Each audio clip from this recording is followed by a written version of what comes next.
Manhwa welcomes us with a very unusual picture. On the one hand, this world has multi-story buildings that indicate industrialization, but the people are dressed as if this is a fantasy world. Then we see a young boy who is distracted by enthusiastic shouts. It becomes clear from them that this world has a class system. The very source of the noise says that he has chosen the summoner class, and now everyone should join his team, because he will help them join the academy. But the girl with the priest class says that her specialization is much cooler than the summoner, and he's a downer in general, so he's the one who should join her team. Naturally, such harsh statements lead to a clash, and they decide to go one-on-one. But the protagonist who observes these mediocrities thinks that 3 years ago he received a special talent, and during this time he has already become sufficiently enlightened in his cognition to get used to all the oddities. Exactly 70 years ago, reality merged with the game, and human life underwent a colossal change. Also, just like in the game, levels, classes, and equipment appeared, and it was these that became indicators of a person's wealth and status. Leveling up can strengthen the body a lot, and class and skills allow for the most efficient distribution of power. But all of this was not for nothing. In return, the world lost its peace, because the monsters from the game also moved into reality. In this world, the most important thing is power, which means it can become very interesting.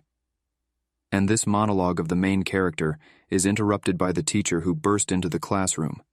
He stops the scuffle and orders everyone to go home immediately after class. Then the teacher turns to the main character. His name is Yun Chen, and according to the old man, he has not yet chosen a class. If he does not do it before the exam, he will definitely fail. But judging from the expression on Chen's face, he doesn't care about the teacher's words at all.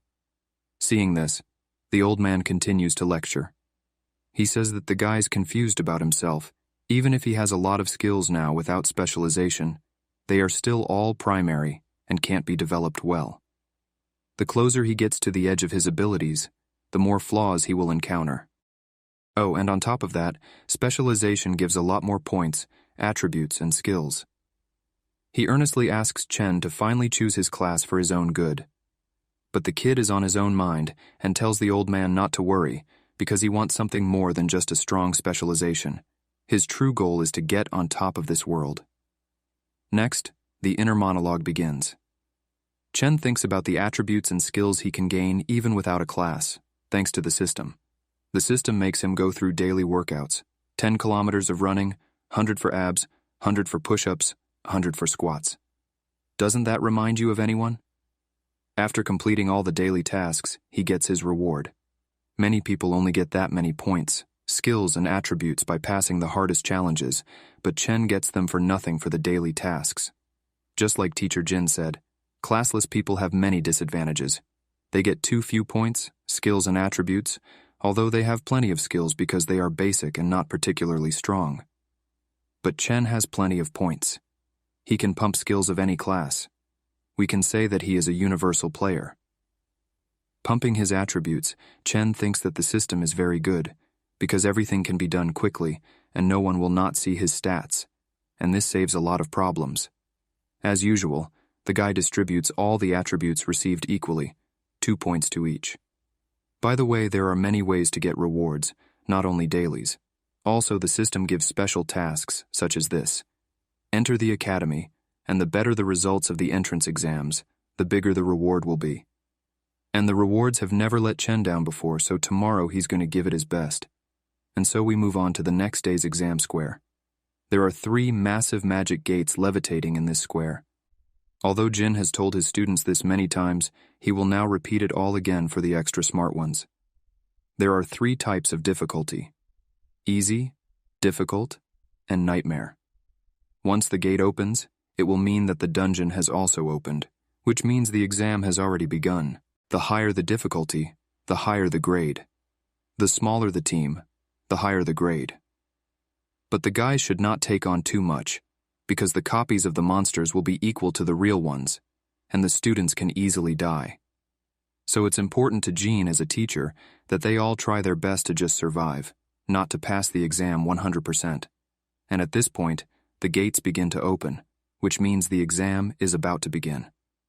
All those who wish to join the academy must choose their gate. The name of the dungeon is Goblin Dungeon. The level of difficulty: easy, simple, and nightmare. The number of people to go through: 1 to 5. Note: an unknown dungeon teeming with settlements of goblins. These ferocious monsters adore human blood and flesh, but those who enter already know all this. They are quite confident in their choices. The audience picks up on the fact that most went in groups, and that makes sense. Probably only the datasters can dare to go alone. But one guy did decide to get salted, and he's clearly not in the datasher class. Does he really have no desire to live? On top of everything else, he chose a nightmare-level dungeon. He obviously wants to die. Anyway, why does he have so much equipment? Why does he have so many weapons? Didn't he change his class? Chen doesn't care about the crowd's outrage. He's already excited about the battle. But it's not just the crowd that's paying attention to the reckless kid. His teacher Jin can't believe that this psycho still hasn't chosen a class. In addition, he also went to the most difficult nightmare dungeon. The guy doesn't care at all. His worries are interrupted by the dean of the school, Dong Kyung, who demands an explanation. Jin tries to get out of it by saying that Chen is a very talented guy, and the lack of class is probably part of his strategy. But the dean didn't really believe it. Meanwhile, Chen himself has already entered a nightmarish dungeon where he sees clear signs of goblins. As expected of a nightmare-level dungeon, the atmosphere is creepy. But this only encourages Chen to begin the challenge. Well, the audience continues to discuss the most reckless student, even though he has all the skills available to him without a class, but he took a lot of equipment with him: a shotgun, a shield, a pistol, and a posek. Will he be able to use all of this effectively? Besides, he chose the nightmare difficulty, probably just to show off, and now he's trembling with fear and can't go any further than the entrance. But the arrogant poppycock is pulled back by his friend. He says with amazement that it's quite the opposite. The classless lad flew into the dungeon like a bullet. Not only is he not afraid to advance, he does so in a hurry. Thanks to the swordsman's basic skill of acceleration, Chen develops great speed, and in a couple of moments he catches up with his first opponents. The goblins take notice of the rapidly approaching threat. But to their misfortune, they do not have enough brains to assess the strength of the enemy, and they rejoice that soon will eat humanity. Chen takes out a magic stick and uses the basic skill of a magician: fireball. But even though this skill is basic, it does enough damage to kill most of the creatures with a single attack. The onlookers are shocked. Not only does he cast spells instantly, but his power is much stronger than normal mages. But the surprises don't end there. Now his staff changes shape. With a metallic clang, it turns into a sword. This special weapon is a sword staff. As the name makes clear, he can transform into both of these weapons. When it is in sword form, Chen gets +5 to strength, and when the weapon takes the form of a staff, he gets +5 to wisdom. Chen now uses the swordsman's skill, Tread of the Wind. The goblin that survived the fireball attack trembles in fear, but it fails to even try to escape. The ruthless Chen strikes and is instantly behind the goblin, slashing its back. This attack literally halves the green rogue. The remaining goblins shout something in their own language. They surround the enemy, now that they realize who they have messed with. But the fact that they are ready to fight in earnest doesn't help them, as Chen uses another skill that flies past every green-skinned man at lightning speed and destroys everyone in the blade's path. This is the magic swordsman's skill, Flame-Spreading Wind. This was the first time Chen used it, and even he doesn't fully understand if a basic skill should be this strong. And the spectators, after seeing such an excellent fighter, begin to cheer. One of the girls is already ready to give herself to the guy. Those papiskas who laughed at him in the beginning have already realized how wrong they were. She's an acquired fan shouting words of encouragement to Yun Chen, and the unusual angle regarding the papisks catches their attention. But even after seeing the Ponzu shot, they continue to discuss the classless guy. With so many weapons, he should have overloaded, and even with the speed skill, he wouldn't be able to move so abruptly. If he put all the points into physical strength, then it would make sense then. But then, where did he get the points for the other skills from? And even the dean remarks that Chen is too strong for a classless specialization guy. But Ojin says Chen's talent is omnipotent. He can remove limitations by doubling his skills. Only a small percentage of people have an armed talent, and depending on their talent, those people choose a class. Those with a magic-type talent inevitably become mages, and those with a talent for physical enhancements choose combat classes along the lines of swordsmen. Of course, there are specific talents like cleaning or cooking, but nevertheless, the awakened gift determines which class you choose. And the omnipotent talent is strong only in the early stages. With its help, you can increase the strength of his skills to rank C. This will be useful only in the beginning, but he cannot go far. Even considering that his combat and magic skills are high and he uses them wisely, his limit is very low, so don't dwell on it. Teacher Jin starts grumbling that this is why he advised Chen to change classes, because the further he goes, the weaker he'll become. But a pile of enslaved corpses doesn't agree. After making his way through numerous enemies, Chen finally reached the entrance to the next room. Without hesitating for a second, the guy opened the doors and drew the attention of all the goblins. There are countless of them in this room, and they will clearly be stronger than the previous Pusatiks. Among them, there are some particularly strong guys, such as a level 12 red goblin with fire magic, a level 14 goblin commander with some pretty good combat spells, and a goblin knight whose skills allow for some good range combat. Using the evaluation skill, Chen can determine the ability of each monster. There are even water goblins among them, and their equipment is not bad. Evaluating each one would be silly, and besides, the terrain is very tight, and it would be hard to turn around at full speed. And while Chen was thinking, the goblins began to give commands. Among them there is even a squad of drummers, which helps to keep the rhythm of the battle and raises morale. Well, the mages are already ready to cast their spells to support the vanguard. Turning his sword back into a staff, Chen says that their strategy is good, but if everything goes according to their plan, it will be too much trouble for him to fight them. So he uses the priest's skill flash. And this skill also turns out to be powerful enough to blind all the monsters. And as soon as they start to come to their senses, Chen is already behind one of them. He intends to kill the most dangerous ones first. That's the basics. And the assassin's stealth skill will help him do that.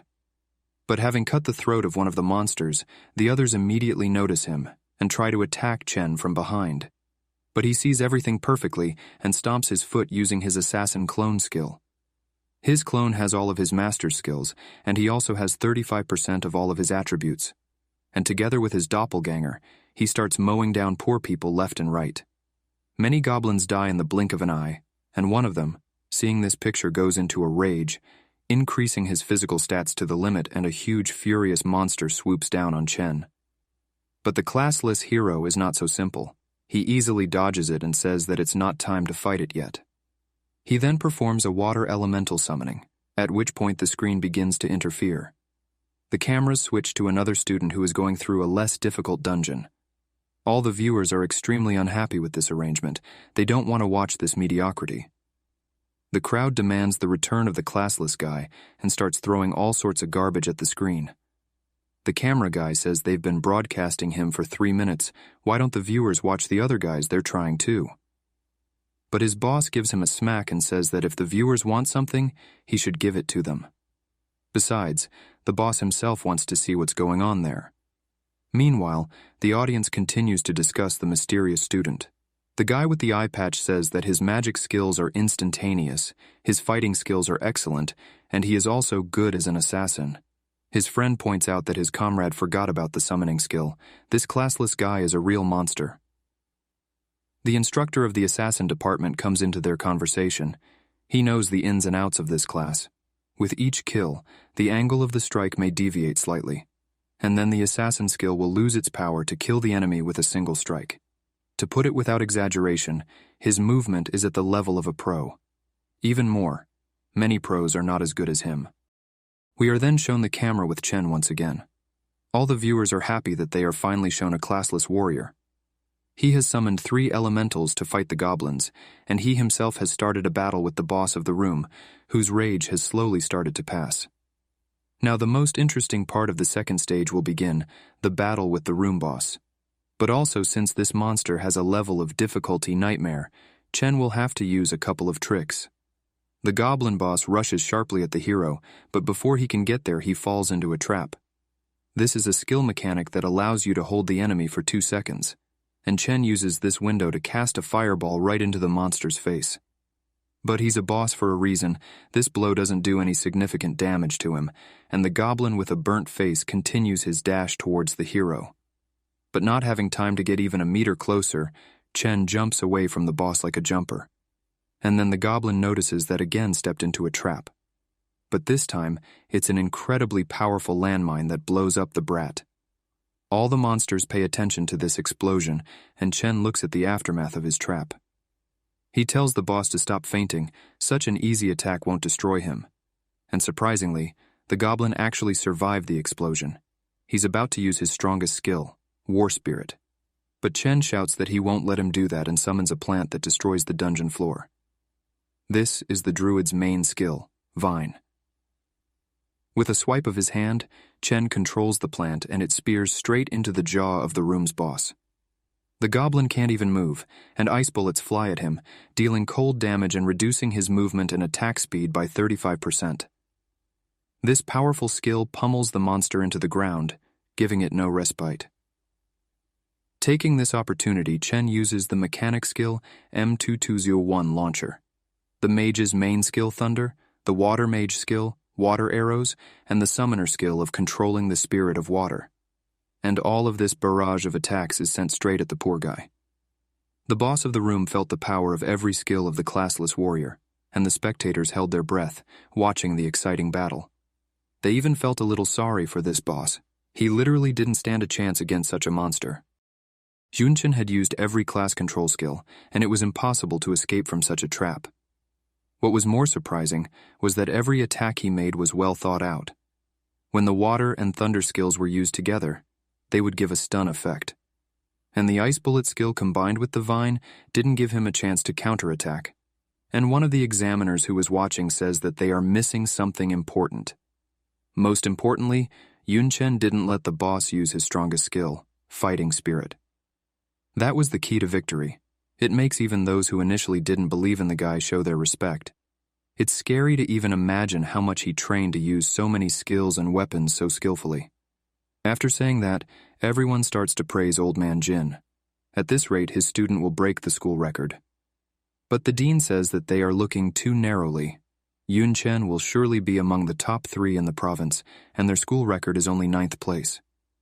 The principal, who was angry with Jin before and had no faith in his student, tells the teacher to sit next to him. And Old Man Jin, for some reason, continues to lick the hypocritical principal's ass, saying that he always believed in Yunchen. Meanwhile, the audience is all over the place admiring the classless Chen. One girl even tells her teacher that she's changed her mind about becoming a mage. She will follow the example of this brilliant universalist. But the teacher immediately gives her a chapalacha on the back of the head and tells her that she doesn't even realize how skilled this guy is. She'll never reach his level. She can't even handle a staff properly, let alone a sword or a gun. She should put aside such stupid thoughts. If she follows him, she will definitely die in the test. This is not a game. This is reality. Here, mistakes will be paid for with your life. Besides, it would be impossible to keep up with this guy. Meanwhile, Chen has already cleared the Mobyo. Now we can move on to the next stage. The audience is puzzled. Isn't this monster going to at least take a break after the boss battle? Tikan starts pissing again and says that the other students haven't even made it to the second room. He has plenty of time to rest, but he acts too recklessly. In a rage, he yells at Jin and asks what he taught that troublemaker. The teacher, on the other hand, tries to justify himself and says that he probably just wants to get through the dungeon as fast as possible, because mop-up time is also factored into the grade. Well, the mentor of the mage department says that they have such a genius, but now he will die because of his showmanship.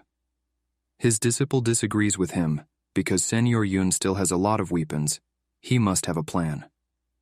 Even if the mentor reconnaisses the genius of the guy, but most likely, the weapons behind his back are useless and he doesn't know how to use them, because he simply wouldn't have enough skill points to wield so much equipment. In addition, the monsters on the next floor are prepared to the highest standards. He must be as careful as possible, not to break through. Mana expenditure will be enormous, and to go there without rest is simply suicide. As he enters the next room, Chen notices that at this point all the trash has disappeared. Only goblin shamans and high-level mages are left. Now this is where it's going to get more interesting. He puts 2 fingers on the flask and gathers energy. The summoning of the water elementals will soon be over, so we should make full use of their bodies before they die. The goblins already realize how powerful their enemy is and throw all their strength to kill the guy. But Chen just orders the elementals to block it, and they cover their master at the cost of their lives. The sheer amount of magical attacks should have wiped him out, but out of the smoke created from the explosions, the figure of the hero is visible. The goblins are in complete shock. Chen, who has taken out 2 fancy pistols, says that now it's his turn to attack. The sniper class has a huge amount of skills, but you have to pay for such usefulness. This class is the best, but also the most difficult to learn. But the main difficulty is the skill of stalking on the tracks. Because of him, you have to shoot it all without missing, otherwise you cannot do much damage.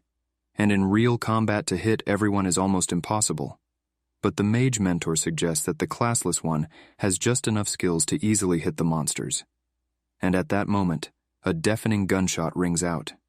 Yun Chen's new female fan jumps up and screams that he's about to show something incredible again. And looking at the screen, everyone sees a clear headshot. The trail chasing skill increases the killing intent with each hit on the opponent. The effect adds up to 25 times. And each level of killing intent increases shooting and movement speed by 2%. Therefore, Chen immediately piles on 2 more levels of the skill by prescribing headshots. The goblins won't stop attacking, but all their efforts are in vain. Classless uses a slippery lunge and dodges all the magic balls. After that, he uses a rapid-fire skill, but the hail of magic balls continues to pursue Chen. Fortunately, he is agile enough to jump up and dodge it. On the flight, however, he makes a U-turn and uses quick reload, then applies a deadly shot and blast. Like an angel of death, he unleashes a barrage of attacks on the pitiful goblins, and by the time he lands on the ground, he finds himself amidst a mountain of bloody corpses. So not only did he kill so many enemies in a couple of combinations, he also killed them all in the head.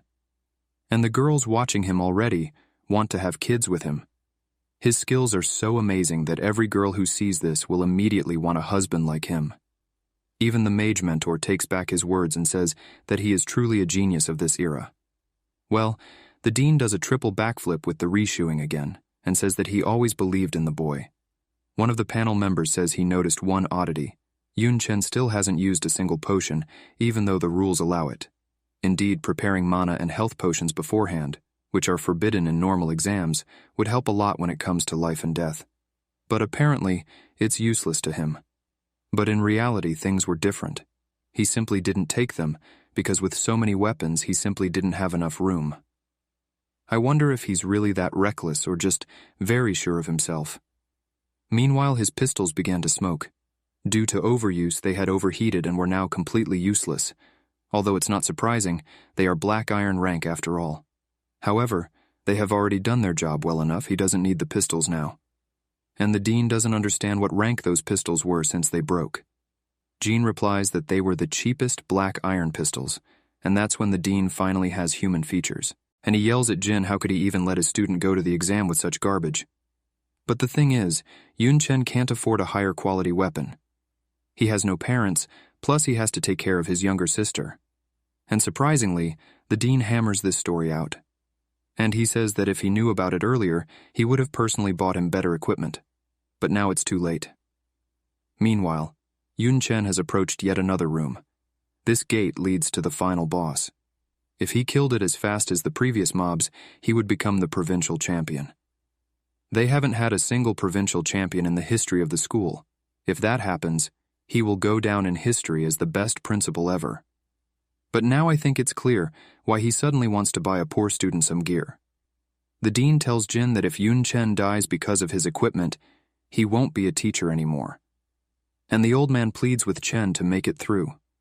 And Yun Chen has already opened the gate. Everyone froze in anticipation of this battle. Perhaps they will witness a historic moment and see the new provincial champion. Besides, he didn't use all the weapons behind his back. The audience is filled with anticipation, but the screen switches again. The crowd is again ready to tear the camera workers to shreds. But after a little closer look, they see a horrifying picture. It's dead students. Everyone who made it to the Goblin Commander is dead. Some were even killed while he was trying to use the return whistle. But suddenly, a teleportation light appears in the middle of the field. Looks like someone managed to escape. The wounded, half-dead students seem to have lost the will to live. Some of them couldn't even make it to the second floor. Watching Yun, the spectators had completely forgotten how difficult this dungeon was. And now the young people who will have to pass this test in the future realize that they have no chance at all. But the dean realizes that at this rate, all the students will refuse to take the exams and simply leave the school. So he orders the cameras to be switched back to Yunshin. In previous years, many students had suffered, but almost all Dedishers passed the tests, albeit with difficulty. This same year, the best one was Yunshin. It must be that now the principal will finally change his preference and make the trials a little easier. Meanwhile, the cameras switch again. We are shown the hero going to meet the main boss. He finally stands right in front of the monster, who sits on his throne and says that the little man came here for nothing. He reluctantly gets up from his throne, thinking that now he will easily deal with the annoying man and continue his vacation again. Well, Chen in turn is pleased with the power of Hobgoblin, which directly presses the hero. In addition, he speaks the human language. He did not expect anything less, but unfortunately he has only 20 seconds to live. That's how long the monk's skill Blood Rage lasts. This skill increases all attributes by 80%, as well as 75% increased armor penetration. Well, and of course for such power has to pay. After 20 seconds, the user will lose 75% of his attributes. Jin realizes that the hero went wabang, but this is very unreasonable. There are tons of other ways to kill the boss without rushing. Deacon is furious at these moves and his blood pressure goes up. Meanwhile, Chen has already started the fight by making the first move. He takes off right in front of the boss, attacking him head-on. Hobgoblin is amazed by the man's speed, but still he is too weak. With those words, he strikes his giant axe right at the hero and chops him in half. All the female fans were immediately upset. Apparently even the incredible Yun can't compare to the nightmarish boss, but Deacon immediately realized that it was only a clone.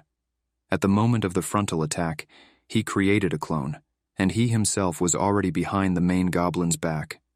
He thrust his spear right into the giant's back and cut him along his entire body. And the goblin immediately turns around to counterattack his opponent, but a staff is in front of his eye. And Chen uses a flash, blinding his enemy. He can't even realize what just happened, and while he is blind, the hero will not waste time in vain and finish off the boss. But something goes wrong. Chen's attack was so dishonorable that the Goblin King unknowingly went into a rage, which made his body strengthen so much that Yun's spear couldn't penetrate it, and in the end it broke. This was very bad. Because of the rage, the blinding time has decreased, and now Boss Danjo strikes again with his huge axe. There is a deafening rumble and the battle scene is covered in dust. The Goblin King already thought he had killed the man, but apparently he dodged and used the lazu to restrain the boss. There are only 13 seconds left until the blood rage ends. The real battle is about to begin. We're shown fangirls wondering why Yun's weapon broke since he hasn't used it before. Could it be that even with his royal fury, Yun can't penetrate the Goblin King? But the mentor says that it's not about the attributes. Yun Chen is just fine with them, otherwise he wouldn't be able to blind the Monarch of Gore. Tikung says that they both used rage and increased their already powerful attributes. The Spear of Black Iron just couldn't take it. There's no way you can use that garbage in a real battle. But to make matters worse, the time of blood rage was coming to an end. What would Yun Chen do? He wanted to finish the battle as quickly as possible, but apparently now he would have to sweat. So Chen uses the Ranger's skill, finding weaknesses, but the big guy doesn't have any. In addition, he is not going to just stand and wait for Yun Chen to gather his thoughts and begins to attack the quick man. His blows become faster and more deadly, but Chen dodges everything and jumps away from the Monarch of Gore as far as possible. Then the monster slams his foot on the ground, and crushing waves begin to emanate from beneath his foot. It's bad. Because of the shaking, it's very hard for the hero to stay on his feet, but luckily he reacts in time and uses the blocking skill. And for some reason they decide not to show us the moment when the hero is hit. Instead, we see Chen, who has already been hit in the head with only 9 seconds left. The fans are getting ready to mourn their lover, and the dean notes that if he had better equipment, the fight would have been over by now. In addition, he had now lost his sword staff. After that, Yun Chen has no access to combat and magic skills, and to top it all off, he has no potions with him. Any injury means death for him, and standing over Chen, the monarch Gore swings his axe and says that now the man can die. But this is not in Chen's plans. He uses the druid skill of tourney and attacks the hobgoblin. The audience, however, doesn't understand why he uses control skills as an attack, since it's useless. Although if you think about it, it's pretty weird that after going into a rage, Monarch Gore didn't even move from the spear strike, but is now fighting off some plants. But really, he just found his weak point. After all, any monster has one. And with those words, Chen put on his combat gloves. Until this moment, the hero simply could not notice the weakness of the Riddler. The self-confidence of the man infuriates the monarch, and he again tries to kill him with an axe, but his weakness is in the back, right under his cloak, where the druid's thorns are constantly aiming. And Chen, without wasting a second, moves behind the monarch's back and uses the firebow skill. The thug doesn't have time to react, and tourney restrains him for a few seconds. The audience is already rejoicing at the hero's victory, but the monster manages to free himself and turns his chest to the fiery arrow. And it did him a lot of damage, but an attack of this magnitude will only knock him down, but nothing more. So the little man has already lost.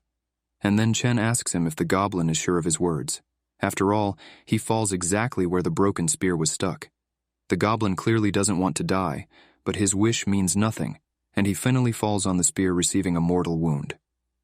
After that, the hero falls without strength, but exalting himself, he reases. After all, congratulations on victory should be accepted with his head proudly raised.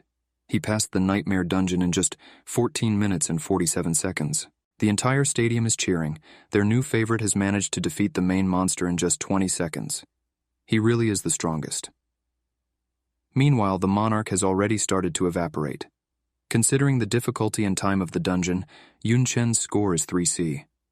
He is the first person to pass this dungeon with such a grade. For this, he gets 15,000 experience and 20 points of skills and attributes. He also gets the shoulder pads, belt, and gloves of the Green Forest as a reward. All of these items are of gold quality, and to top it all off, Chen gets the title of Goblin Killer, which gives him 25% damage to goblins. Naturally, Chen is very happy about this result, but if he is the first to pass this ranking, will he really make it to the provincial ranking? But his thoughts are interrupted by the system. For his labors, he is given an additional reward in the form of one of 3 talents. Quick Spell. This talent, oddly enough, shortens the time it takes to cast spells. Aura of Power. Well, here, I think, everything is clear and do not need to explain. And finally, the last talent. Fortitude. When receiving heavy wounds, the hero will receive 100% bonus to the attack and its speed. And although all talents are good, but to his battle tactics the fast spell fits most of all. Therefore, he chooses it. And at the same moment, a magic beam flies into his forehead, which adds a new talent. Now we can check out the gear. Of all the new items, the best were the Green Forest gloves, which gave plus 30 to strength and plus 3 to the chance of a crit hit. But most importantly, it was the effect of the Green Forest kit, which outside of combat restores health and mana, according to the user's build. If Chen had to fight the Monarch of the Mountains again with this gear, he would finish off the big guy in 5 seconds. But it's not the time to praise himself, it's time to return from the dungeon. And as soon as he appears at the stadium, all the spectators begin to cheer, and the newly acquired female fans ask him to take them as their wives. Some of them even give him a new nickname, God Yun. Naturally, since Chen hasn't seen the stadium's reaction throughout his fight, he doesn't realize what's going on here. But Deacon doesn't waste a second, and immediately flies up with his teacher Jin and congratulates Yun on his victory. They even begin to be filmed by television, and Chen falls into even more prostration from such attention. Finally, Deacon lets the hero go and says that he needs to rest. Afterward, Deacon's car pulls up to take Yun home. The director says that based on the test results, he will obviously rank in the top 3 of the provincial rankings, which means he will get even more rewards from above, so he has to make his sister happy as soon as possible. And of course he's not doing all this out of altruism. Greedy asshole just wants to suck on Yun Cheng's fame and get his piece of the pie. and a call from the Ministry of Education suggests that he's already starting to capitalize on Yunchen's power. And after a while, Besclas has already returned to his humble home. Walking to his dwelling, he is greeted by his cute little sister who has already prepared dinner for him. In honor of his exams, she even put some meat. Brother and sister have been taking care of each other for a long time, for their father died 9 years ago during the invasion of the Royal Court of Orcs. And their mother, who tried to feed them with her sister, died of recycling. And now they live only on welfare. Even the hero's equipment is junk inherited from his father. In order that Yuncheng could train in peace, Yunteng took on all the responsibilities of the house. And no matter how much her brother tried to talk her out of it, she wouldn't give up the idea. And all he could do to thank her was to work 10 or even 100 times harder than normal people. But things should definitely work out for them now. At dinner, Sis asks how the exam went, and Chen says it went well. True, there was a small hiccup at the end, but overall he did well. The dean even said that a generous reward awaits him for such a result. After hearing about the reward, Yuntan asks if they will be able to eat meat every week now. Her brother replies that she will eat as much meat as she wants. In the future, he will provide her with everything she needs. And on that sweet note, we move forward 5 days. Chen continues to train. Over the past few days, he has gotten a lot of points for the daily tasks. After the exam, the system started giving more generous gifts. Plus, when he enters the academy and moves into the top 7, the skills of the hidden classes will be available to him. Thinking about it, Chen comes home, and his little sister immediately encloses him in a hug, informing him that the results have come in. He's number 1 in the province. He also forgot to take his cell phone out for a run. He's getting a lot of calls. The principal obviously wants something. Well, as they say, you remember him and there it is. He calls again. The hero picks up the phone and immediately hears the angry voice of an asshole who asks why he hasn't picked up the phone all this time, and then invites him to his place after lunch. The thing is, for Chen's sake, a whole committee is coming, and he has to choose a college. And after this conversation, we're hit with an abrupt flashback. 3 years ago, Chen was taking a talent test. When the hero touched the crystal, it told him something that was going to ruin his already difficult life. Chen received the talent of the Almighty. Everyone present laughed at the poor guy. Almighty is the most useless talent that has no potential. Teacher Jin tried to comfort Chen and said that talent is not the main thing. He will still be able to choose a good class and achieve at least average results. But the hero did not seem to hear the old man's admonition. And as a pity, while he was walking home, it rained. Already on the verge of despair, Chen thought that even if he gave his best, he would still have no future. But his monologue was suddenly interrupted by a strange notification. At first, he didn't even realize what it was. It was like the web novels Chen had been reading. But he got the system, then what next? Choose a development path. At this point, Chen ironically said that only a classless path would suit him. The system is connected, development path, classless. 3 years have passed since then, but it feels like it was yesterday. It's amazing that classless was the first in the province. I wonder what the system will give as a reward for such an achievement, but the system doesn't make it take long. Talent Almighty rank B is upgraded to rank A+. All skills can be upgraded by 3 steps to B rank with plus. Also, Chen now has access to the new divine skills, lightning and super self-healing. When given, he receives the divine item, Cross of Rebirth. And of course, where without points, skills, and attributes. There were as many as 50 of them. Yun Chen was more than pleased with this reward. Now all his skills would rise to a higher level. Initially, the strength of the skills is equal to rank E, but with the almighty talent, they can be scaled up to rank C. Now with this talent buff, all the skills can be upgraded to B+. And this is even stronger than some of the class skills. But the coolest thing is the Cross of Rebirth. It acts automatically after the death of the owner and revives him in a safe place. It's literally a second life, the ultimate treasure. Yun Chen's musings are interrupted by Cease. She tells him that it's chaos outside and sibling is being broadcast all over the news. But Chen is not much flattered by such attention. A lot of people are just trying to use it as publicity. Sis says it's a lot of money. Does he really want to give it up? To which Yun Chen replies that he will accept the reward from the Ministry of Education, but not from others. After all, then they won't ask anything from him in return. Now it's time for him to go to school. The committee is probably already there.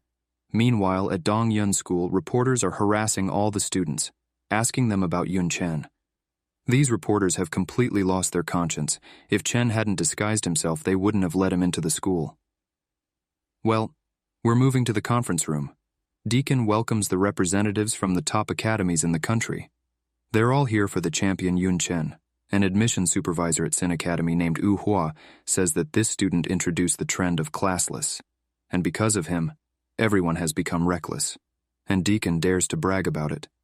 Wu Hua immediately starts puking and demands that the champion immediately choose a class. Otherwise, let him not even think about entering the Qing Academy. But surprisingly, Deacon stays on Chen's side. He says that the mentor's behavior is asshole-like. Does he really want to strip the provincial champion of his individuality? But the shithead continues to stand his ground, saying that classless has no future.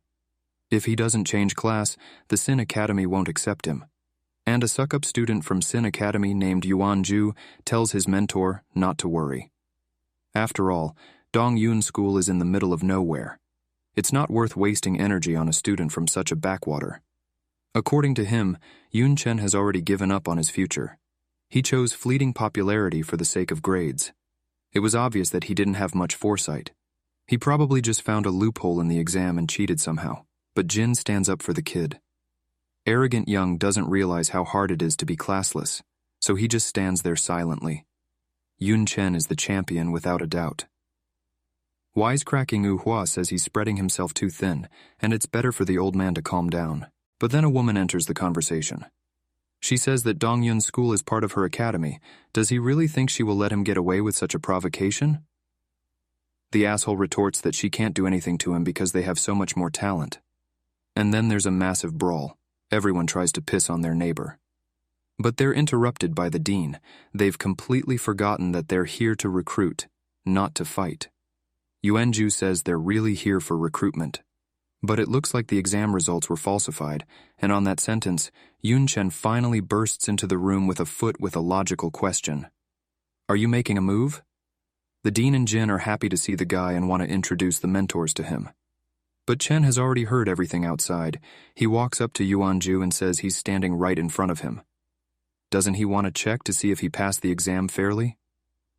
When asked by Obummer how he'll check that, Chen says he'll muzzle him in 5 breaths. If he fails in such a task, Ju can consider Chen to have lost. Such insolence dumbfounds the student. Just graduated from high school, and he already thinks he's the equal of a senior. Looks like it's time to cut the upstart some slack. Jin asks Chen to calm down. Sin Academy is the best in the country, and this student has been there for a year. He's probably stronger than the high school kid. And of course Ju immediately starts fucking up the teacher, saying he chickened out. The dean thinks that Chen will definitely lose, because he's level 13 and Ju is level 19. That's too big of a difference. And without further ado, we're transported to the gym, where the boys, ready to tear each other apart, are standing, ready to go one-on-one. Shithead Huo says that Joe only needs to last 5 breaths, and he wins. However, he should teach the upstart a lesson, and the cocky student tells his mentor not to sweat it. He'll smear him in 3 casts.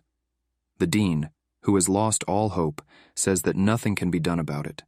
The only thing left to do is to hope for a miracle. Ju pokes fun at Chen's fighting style, asking him if he would really use a sword staff against a real mage. But in truth, the sword staff is damaged, only the staff works. Still, it's more than enough to stuff the arrogant bastard's gourd. Ju shouts that he can't win with magic alone, and starts casting spells. He's in great shape now with a cast speed of only 0.7 seconds. But before he can even start launching the fireball, a huge fireball is already in front of his face. Ju manages to cancel the cast and apply a magic shield. But his strength is not enough to withstand the onslaught of such a powerful spell. And at that moment he is overtaken by a multitude of fireballs, blasting the parroted man. It's the end. He didn't even last 5 breaths. Unfortunately, Ju survived, but probably remembered for a long time that he shouldn't star this guy. And Chen stands on the defeated loser and asks if this is really the full strength of a Qing Academy disciple. Jin is shocked by his student. He defeated a level 19 advanced mage using only a fireball. All the people watching also can't believe what is happening. By all laws of logic, Chen should be much weaker. And the dean and Jin explain that it's probably an evolution of talent, because his fireball was red on the exam, so now he has increased the rank of the spell with the advanced talent of omnipotent. The only disadvantage of classless ones is that their skills reach their limit and they can't compare to class fighters. However, this guy seems to have no ceiling, which means he will become much stronger. Realizing this, all the handlers immediately pounce on Chen and try to lure him into their academy. But the shithead, of course, continues to badmouth Sina, saying that he has no future because he will only be able to increase his talent once. And the other curators say that because of him, Qing Academy lost face and their student is still kissing Paul, maybe instead of empty words should help him? And right after the shithead realized he was let down, he got offended and immediately left. Everyone tells Chen to forget about these losers and starts offering him new terms of entry again. But the same aunt who stood up for him first says that since he is a graduate of Jiangnan province, why shouldn't he join Jiangnan Academy? She promises to give him books with all the basic skills of the classes to learn. The skills are not limited to just their country. For example, the country of Fusa has ninja, and Myoji and samurai classes, while the West has witches, warlocks, and vampires. Joining them will provide him with everything if he tries, and their alchemical labs and forges will outfit him with the best zatsuki, such as polymorphic weapons. There was no way the other curators could cover a card like that. She went literally bank, offering him the very best for a classless warrior. So of course the choice is obvious. He chooses the Jiangnan Academy. And we move forward a little bit. The hero is already in the park to try out a new skill, Divine Lightning. With it, he can move incredibly fast. It's a hell of a skill, which surpasses all other movement skills by several levels, and of course it's exhausting. But the test drive of new skills is interrupted by an unexpected notification on his phone. His account received 2 million from the school and 5 million from the Jiangnan Academy. They were very generous, and the rest of the gifts should have been delivered by now, so it was time to go home. The men from the academy were already waiting at Chen's house, and as promised, they brought one of the items, a polymorphic weapon. And upon opening the box, Yun Chen saw a beautiful top-quality spear. It is a demonic destroyer that can switch between a spear, sword, and staff. This weapon is equivalent to 3 gold-ranked weapons. Now he won't need to carry around a bunch of equipment. But the men said that this trinket had been lying in the academy for a long time, waiting for its owner. And here, for the especially smart uncle, begins to explain the classes of weapons and their enchantments. In brief, there is a rank of black iron, bronze, gold, platinum, diamond, legend, and so on. And they can also be enchanted, adding an extra star of quality to them. However, if one failed in enchanting, the weapon could be destroyed. Therefore, Chen needed to be careful with it. They also brought something else more important than weapons. These are the books with the basic skills of the rare classes. Everything else would be available to Chen in the library, but he was already starting to drool over that too. Speaking of which, the gifts don't end there. From the city of Dongyun, he is being given a villa. It is a huge, beautiful house, which is now at the complete disposal of Chen and his sister. Their previous dwelling was the size of a bathroom in this house. Well, the sister, without wasting a second, offers to look around. But Chen asks what's the point of looking around in his own home. He's more interested in the new skills he can learn from Western books. Well, here they decide to explain the Zalor to us a bit. 70 years ago, the game Divine Possession came out. Over 100 million people entered it. Naturally, more people chose non-human races, such as like orcs or elves. Later, when the game merged with reality, different races had children with regular humans. This created new and unique bloodlines. It's worth noting that it wasn't just the system and items that were integrated into the world, but also nips, monsters, a large map, and more. As a result, the world became 10,000 times larger than the past. By the standards of the new world, Dongyun City is very small. It's hard to meet other races here, and only by moving to a large city like Jianan, Chen will be able to experience this world. The hero spent the rest of the day studying. He insatiably absorbed new knowledge. And for a month he mastered not only rare classes, but also his new weapon Demonic Destroyer. Well, the rest of the month he spent with his sister. They went to places they couldn't visit before because of their poverty. Finally, the beginning of the school year was approaching. Sis cried because of their separation. Yun Chen said that if she needed anything, she should definitely call him. Besides, she could not deny herself anything since they were rich now. And after saying goodbye to his sister, his next destination was Jianan Academy. Arriving at the place, he was faced with a beautiful view and a huge number of people.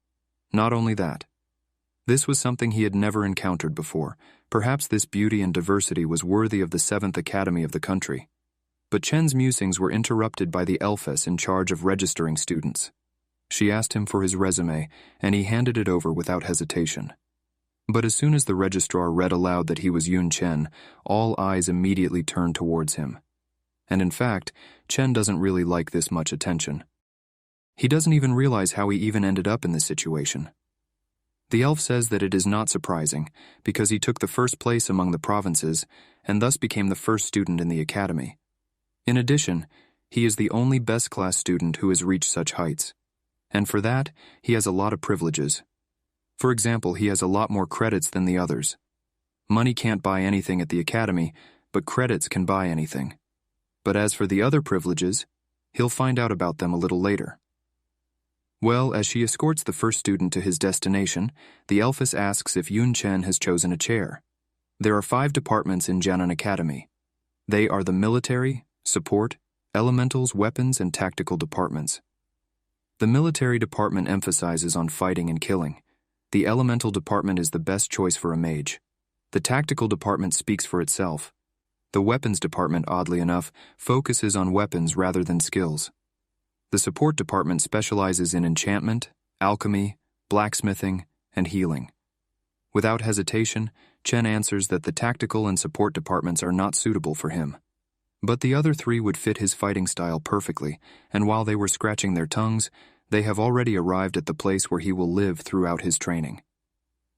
Chen is very happy to have such a good fit. He can't even believe he'll be living here alone. The house has 3 floors, top-quality equipment and furniture. There is also a training ground, a treadmill, and a resource warehouse. Naturally, the one-man mansion is a privilege for disciples ranked in the top 50. As for the lowest-ranked disciples, they live 5 to 6 people in one room. Let it be a very cruel distinction between the students, but whether he likes it or not, this is how things are. Because of this, all the disciples are very jealous of Yun Chen, so they will try to take his place. In a week's time, there will be a rookie competition. Everyone who entered the academy are geniuses from the province. Among them, there are the 2nd and 3rd ranked among them, from whom Classless took away the 1st place by force. He needs to be as careful as possible. Here again, the system gives the task of not losing the 1st place. If he fails, there will be no punishment, but if he succeeds, he will receive a new Class C skill and a potion of luck. With such motivation, Chen is not afraid of opponents, let only risk to take his place. We'll move on to the next day. The rookie assembly was announced. Of course, Yun Chen stood in the front rows, and the more backward students could only discuss him behind his back and envy the fact that he lives in a mansion at the very top. Naturally, there were also those who thought that Chen didn't deserve the 1st place. After all, they too took 1st place in their province. Why should they stand behind the classless one? But they are shut up by Sheng Tiran, the Dacho champion, and told that if they don't like something, they can challenge the 1st disciple in the arena. And if they don't have enough balls for that, then let them keep quiet. And Ye Qing Ling, the Dunlin provincial champion, supports Tiran and says that it's not good to discuss people behind their backs.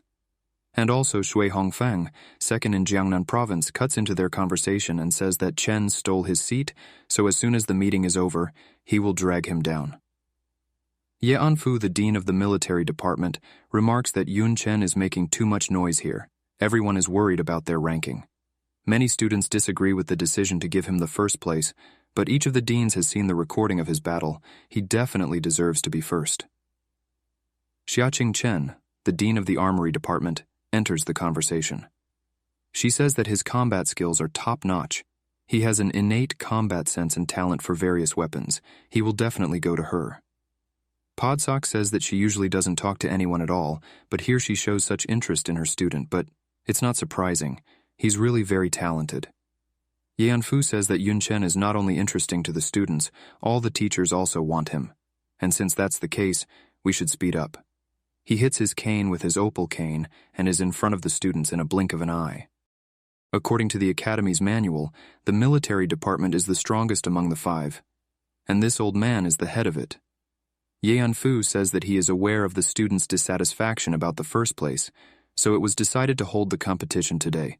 Now they can go to rest, but by 2 o'clock he is waiting for everyone in the square. And of course, because of such news, all the suckers immediately got excited, as if they had a chance to surpass the man who had already shown in the exams that he was stronger than everyone here. However, after a while, everyone once again gathered in the plaza. In front of the students stood 3 gates, one of them being silver gates. Many students even hearing about them for the first time, let alone seeing them in person. And these people were excited to compete with the person who went through the nightmare dungeon the best, juvenile morons. Well, in classic genre fashion, everyone starts gloating, anticipating that Yunchen will fail. But the hero realizes that everyone is ready to tear him down. Well, then it's time to take a look at these quote-unquote provincial geniuses. One of the teachers explains the rule. Absolutely everything is allowed when passing the test. The main thing is not to drink potions to death. And also, their living conditions and the number of credits directly depend on the results, so they should take it seriously. And after these words, the gate began to open, which means that the trial has already begun. The students can go to the dungeon. And of course, Yunchen decides to go in first. The name of the dungeon is Troll's Lair. The difficulty is Nightmare, and the number of people required to complete the dungeon is 1 to 5. Note, the troll's morale is stronger at night, so he should hurry. And Chen immediately rushes to the attack, but for now we are shown a mechanic that shoots everyone in a semblance of an exoskeleton. And Anfu notices that this year the quality of selection is very high. Even the mechanic ranked 653 passes the Nightmare with great ease. But what attracted the teacher's attention the most besides Yun Chen was the freshman priest who ranked 213, because despite his class, he went alone. And this straggler is lying on the ground eating bugs, because the more he eats, the more damage he'll take. There's no way to describe how shocked the teachers and deans were without a mat, so Xiaqing Chen orders Yun Chen to be shown immediately. And as soon as the camera switched over, everyone was no longer in the mood for jokes. They saw a field strewn with a mountain of corpses. He had already interrupted them all and went to the second room. Even the fastest students are still fighting. Some teachers don't understand how this is even possible. And the dean of the elementalist department, Lian Hick-sun, says, "They're just not looking hard enough. His methods are quite simple. The bodies of the trolls are burned and the trees have lost all their leaves. He probably used the eye of the storm and drew all the enemies to one point, then cast a fireball. It may sound easy to say, but it's hard to pull off without being a skilled mage. This boy would be perfect for the elemental department." Yang Fu interrupts the mage and says that while Chen is the strongest disciple in terms of combat power, but the second room tests more than just combat performance. And entering the second room, Chen's feet started to get sluggish. There's no doubt about it, this is a swamp. He thrusts his staff directly into the slimy slurry and uses a fireball, the explosion of which sends him flying backwards. The swamp is very difficult terrain with poor lighting. It looks like he'll need a lot of perception. It's not going to be easy, but Chen has a plan of action. In the last part, Chen killed the monarch of Gore, then he completed the exam and took the first place in his province.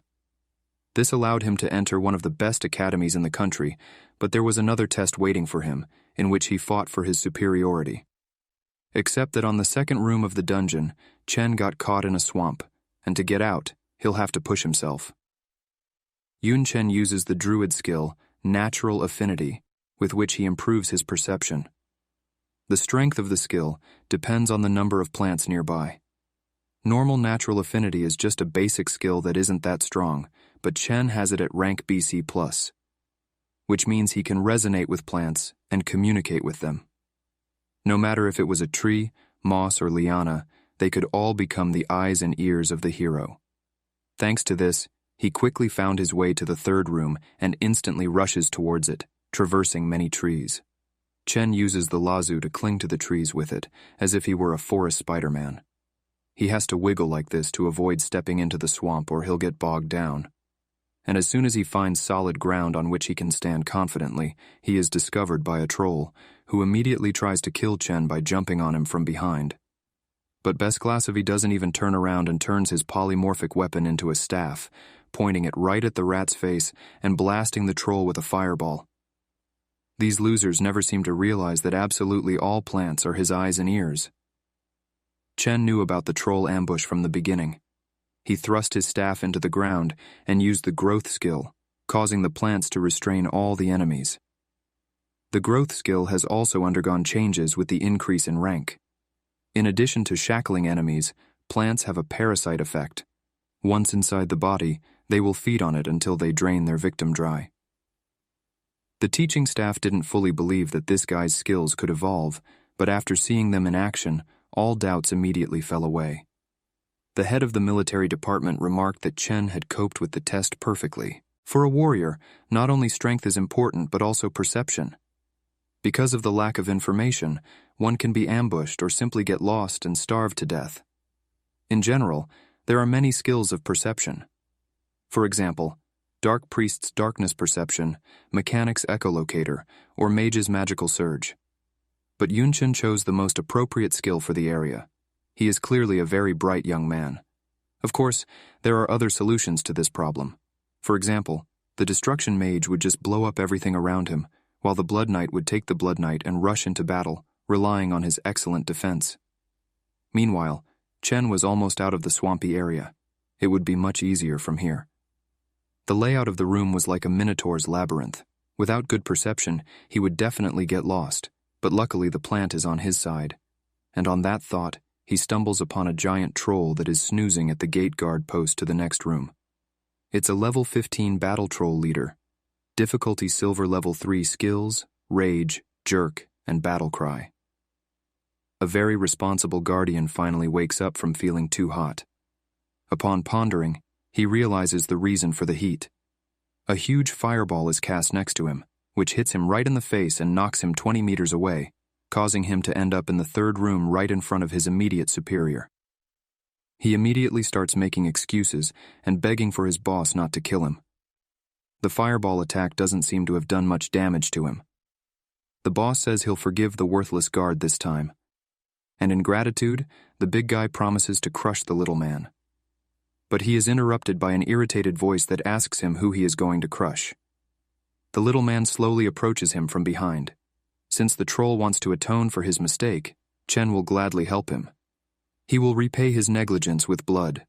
And with these words, with one swing of his sword, the hero easily killed the guardian. This makes the chieftain incredibly angry. Yes, how dare he kill the boss's watchdog right in front of him.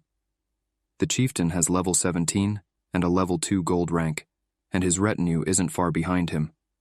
They are unimaginably powerful fighters. Chen is clearly going to have a hard time, so he uses an evaluation skill, with which he thinks through a plan. And with the words that he will prepare a feast for the trolls, Chen taps his staff on the ground. But except that the chieftain immediately pounces on Chen, and he reacts very strangely. The hero really got scared, but with the words that it's too late to beg for mercy, the chief smashes the human with a single blow of his hammer. But something is wrong. The man used a clone, and in fact the chieftain killed the doppelganger. It's a useless technique. No matter how many clones he uses, the troll will kill every last one of them. Just as suddenly, a fireball appears out of nowhere, flying into the crowd of clones, and blasts them right behind the troll boss. The leader praises one of his henchmen. He is skilled in dark magic as well as fire magic. Once they're done with the clones, he promises to promote him to captain. But now it's not up to that. The chieftain goes into a bloody frenzy and starts a real meat grinder. And his mage assistants are keeping up with him, and now there's only one left. It seems that he is a real troll, already ready to finish off the creep. Suddenly the man's face takes a strange shape, and looking closely, the chief saw his enemy turn into a troll, who begs for mercy. But his pleas are not destined to come true, for a scarlet fireball kills him right in front of the boss's ease. The trollmagi who was helping the boss turns into a Cheng. He praises the big guy for figuring out his trick, but still it didn't save his comrades, and the boss did all the work for the hero. And the chief finally saw the corpses of all his subordinates, whom he himself had killed, and were transported to the teaching staff, who also don't understand what even happened there. The boss of the third room just started killing everyone around him except Yunshin, and only the head of the magic department realized that he was using Anmyuji's soul-sweeping skill. Anmyuji's class is designed to cloud the target's mind with artificial hallucinations. Of course, normal soul sweep wouldn't be enough for the boss. It's all because of Yunshin's talent, with which he enhances his skills. This young man surprises the old men again. He intentionally killed the leader of the troll warriors in front of the boss to cause him a surge of emotion. This made it much easier to access his mind. It's amazing. The way he calculates his actions several steps ahead only makes you admire him. Except his trick won't work again. What's he gonna do now? Well, we're about to find out. We return to the battle. The troll is incredibly pissed off and is about to kill the insolent man, but immediately steps on a landmine and instantly explodes. And even the monster says that the man is fighting too mean. But Chen is only made fun of by these reprimands. While the troll was having fun with his subordinates, he was preparing himself. Does the chieftain really think he can get him? And the hero immediately applies lightning, sorcerer skill, bone spike, mage skill rockfall, and mechanic skill explosive device. And after such a huge amount of damage, the troll was still standing on his feet and even managed to get close to Chen, as expected from such a strong man. Except that he only got to his clone, and the real Chen is standing right behind him, and uses the knight's skill of air dissection, with which he inflicts dozens of cuts on his enemy. With this kill, Yunchen has officially completed the Troll's Lair trial on Nightmare difficulty. The completion time is only 11 minutes and 43 seconds. He is reminded to pick up the reward if possible. The teachers are still in awe of him. This is truly an incredible student. Skills with traps are very difficult to use in real combat. That's why they are rarely used. And Yun Chen is using all the most opaque skills to the maximum, and the remaining favorites are still in the boss room and are just about to finish straightening out the change. Of course, in the first stage, the classless Chen takes the lead, and Sun Chen immediately takes the bull by the horns and says that now her department finally has such a capable student. But the dean of the military department says that he will never give her the young man. And after that, they immediately lock gazes, and the other professors are surprised that this couple started to share Yun Chen before he even left the dungeon. But this isn't the time to talk about that. We return to Chen, who is standing over the bloody corpse of the chieftain. Considering the difficulty and time spent on the challenge, he gets a score of 3C. This is a new record. As a reward for such a good score, Chen is awarded 21,350 experience points and 25 skill and attribute points. He also received a level 2 Golden Storm Axe and the title of Troll Terminator, which increases troll damage by 35%. His level went up by 3 points at once. Such a boost can't help but be pleased. But that's not all. He is once again given 3 talents to choose from. Double Spell, which automatically casts the second spell after the first. Aura of Power, which gives attack speed and extra damage. And Battle Madness, with which every next attack on the same enemy will increase the attack speed by 4%. Is this passive control warlord from Dota? It doesn't matter though, the talents are pretty good again, but the choice is obvious as always. Double Spell will be the most useful, so Chen chooses it. An ray of light flies into his forehead once again, granting him the talent. Having received such a fancy reward, it's time to head back. Suddenly, something forms in front of Chen. It turns into another portal. But why is he here? What did he use to clear the entire dungeon? Or maybe it's a hidden level. Beast Glass has heard of such a thing, but this is the first time he's encountered it. It is said that incredibly dangerous monsters with unusual powers can lurk there, but the reward for killing them will be appropriate. Since it's not part of the exam, it won't affect the grade or record in any way. So Chen doesn't hesitate to enter the unknown. But instead of Chen, we are shown a test gate from which one of the students jumps out. He thinks he's the first to pass the dungeon. This underdog immediately starts laughing at the top of his lungs, saying that he's much better than Yun Chen, and he finally proved it. He notices another person and congratulates him for coming second. But this guy isn't upset that he couldn't get first place, but that his opponent isn't Yun Chen. And the rest of the guys are also starting to slowly finish and are happy that Chen isn't even in the top 10. Looks like he really cheated on the final exam. But then one girl notices that Chen's dungeon is very different from their version. Everyone starts looking at Chen's screen in detail, and the smug Dodik realizes that Besklasovi has long since passed his test and made it to the secret level. Of course, the envious freaks start screaming again that Chen cheated somehow and can't admit that they're the ones who are weak compared to Yun. Just then, the dean of the military department interrupts them. He tells them to shut up and wait for their results. Then he cuts off Chen's broadcast, causing the people to become even more furious. The old man didn't even think that classless could activate the hidden level. What is about to happen now, the rest of the students better not see. Chen found himself in a strange room. A small room with a single scarecrow standing in it. Could it really be his opponent? A monster, a cursed straw man. Level 1, abilities hidden, notes. No one knows where this scarecrow will appear, but its arrival doesn't bode well. Chen immediately uses the assessment. Is he really a level 1? This could be a trap, so he would have to be careful. And at that moment the scarecrow starts moving. Chen immediately gets into a protective stance and prepares a water elemental to test what this monster can do. But this scarecrow instantly leaps out of the way and is right in front of the hero's face. He is incredibly fast, but divine lightning is much faster. The monster doesn't even immediately realize why his enemy vaporized in a split second, and Chen says it was very close, and he almost got caught. But he quickly notices something amiss. The scarecrow has Chen's hair. Did he really not mean to attack, but was only trying to take a lock of his hair? That's when the doll starts to exude a strange evil energy. Chen decides to take a chance. No matter what his skills are, he needs to deal with it as quickly as possible. And using the Fire Fist Striker skill, Chen punches the scarecrow right in the face. This causes an incredibly powerful explosion from which something flew out at great speed and flew into the wall. It was Chen. But how is that possible?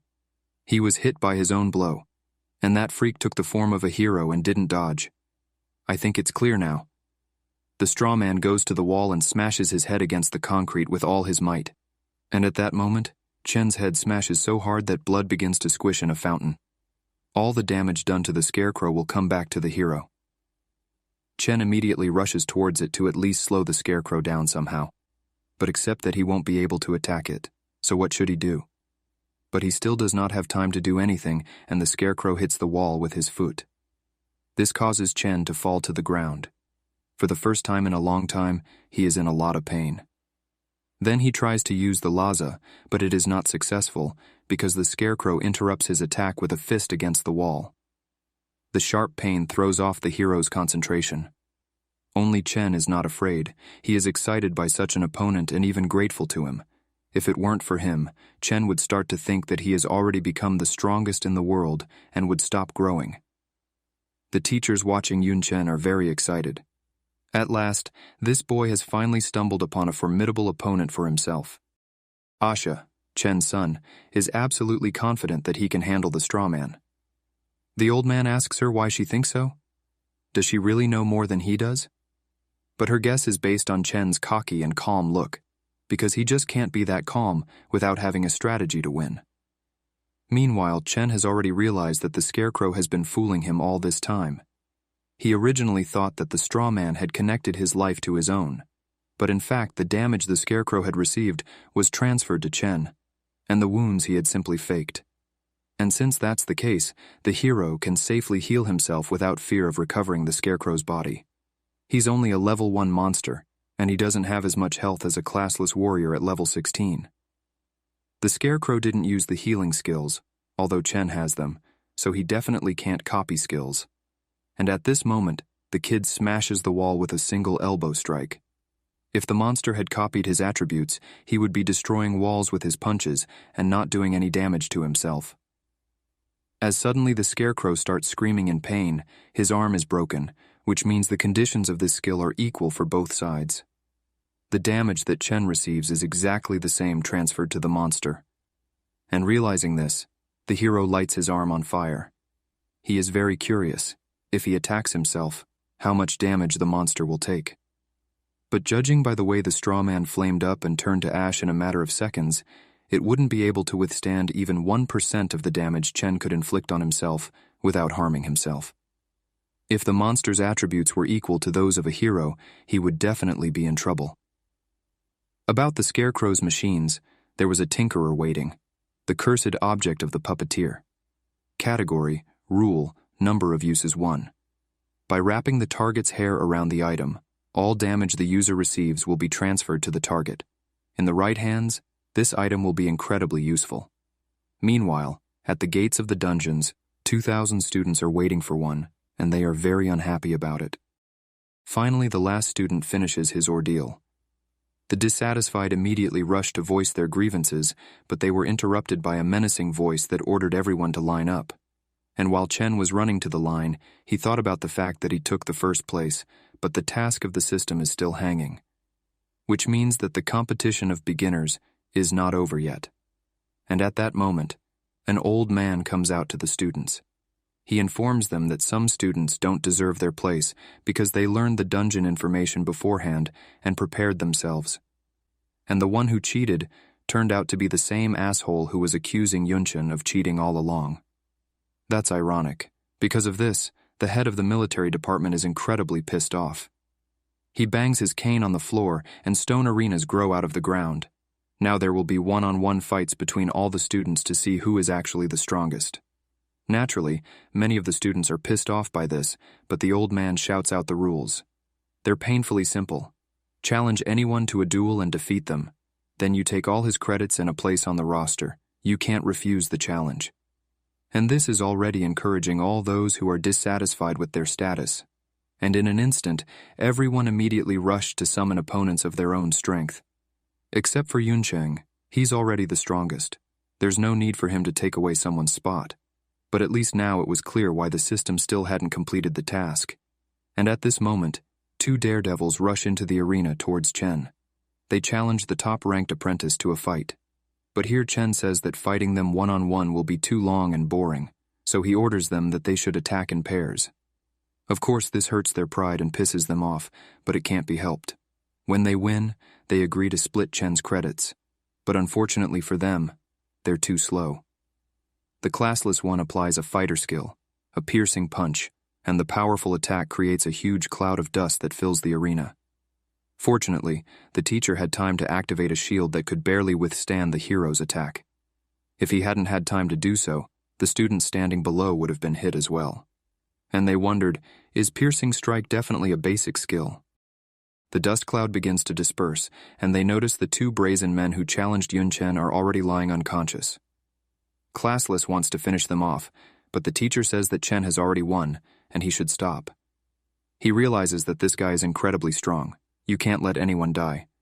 But will he be able to stop him if Chen gets out of control? Meanwhile, Yunchen has stood on the edge of the arena and is looking down at everyone, asking who else wants to fight him? Except that almost all the rabble has already pissed their pants. The piercing blow deals a small amount of damage and briefly stuns the opponent. But its hidden property is a skill boost depending on the user's attributes. If Chen was able to stun 2 fighters at once, and for such a large amount of time, how huge are his attributes? And even the asshole who hated Yunchen out of envy realized how strong the classless guy was, while the other weaklings weren't sure if he was a human or a monster at all. But their unsure conversations are interrupted by a stern voice that says, "It will fight him." It's Sheng Tiren, the 3rd-place champion of Dakju province. He also possesses the legendary hidden class Blood Knight. The crowd will finally get to see a spectacular fight. But that's not all. A mysterious elven woman is also challenging Chen. Some of the students already know who she is. A swordswoman who has taken the championship of her Jiangyi province. And among the entire academy, she holds the 5th place. She is of the Silver Moon bloodline. They naturally have more attributes than other elves. Rumor has it that her rank is estimated to be C rank. And Sheng Tiren immediately starts freaking out and says that he challenged it first. But here's Chen absolutely doesn't care. He says that the 2 of them can attack together, and the teacher prods them and tells them to make up their minds soon. Then the Blood Knight jumps into the arena. He's going to defeat Chen alone. The old man is anticipating a great battle, a disciple with a legendary class against a disciple with no class. The battle starts, and Sheng Tairen rushes towards Chen with a bloody dash, and his attack reaches its target, causing an explosion. From that impact, even the energy barrier above the arena cracked. But more surprisingly, Yun Chen didn't even move. He easily dodged such a powerful attack and didn't even raise an eyebrow. Then, Tyrant makes another lunge, his shoulder with his shield down. The hand holding the spear is horizontal, and the weight is distributed downwards. The distance between each step is precise, all to reduce his opponent's range of motion. These stance techniques are exactly as in the textbook, perfectly honed. Chen begins to prepare a counterattack and says that Tyrant is like a machine acting according to instructions. And at that moment, 2 powerful fireballs come flying at the Blood Knight. But even such an attack by Barang can't break through his defense. With the question of whether he is really going to fight with that turtle shell, Chen applies the vines. Tyrant still feels confident, even though he's tied up, but magic can't break through his perfect defense. Except it's not over yet.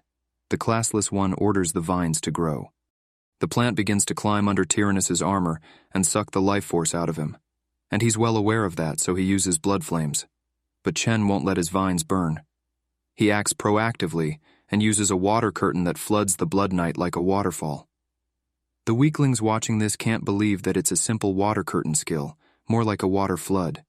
And Chen is already lunging at his opponent using the sting skill. Not only did the flames dissipate, but the plants, because of the water, began to suck out power faster and shrink tighter. He didn't want to use it, but apparently there was no way out. The movement of the blood allows him to break free from the plants and end up right behind Chen's back. He was already ready to knock out his opponent, but only Chen was not so simple and managed to react, reflecting his lancer with his polymorphic spear. Blood Knights were famous for their attributes and defense. By those metrics, Bezklasovi is not inferior to him in any way, and maybe even superior. Tyrannus can't believe it and throws all his energies into winning. Out of desperation, he makes a bloody dash.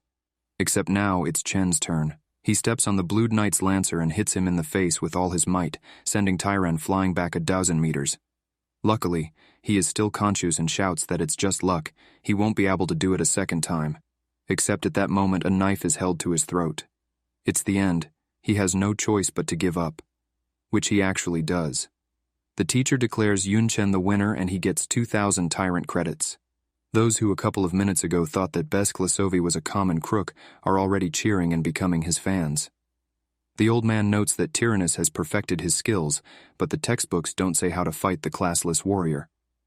Just then, an elfess bursts into the arena. She says that he defeated the Blood Knight by overwhelming him with agility. Except it won't work on her. But Chen doesn't care. He's ready for battle. But the Vopriot fans of the god Yun, whom they themselves have so nicknamed, don't even know if he can handle the elfess. But the outcome can only be found out in battle. Classless and Silver Moon stand opposite each other, waiting for the battle. The elfess says that Chen just fought and offers him a rest.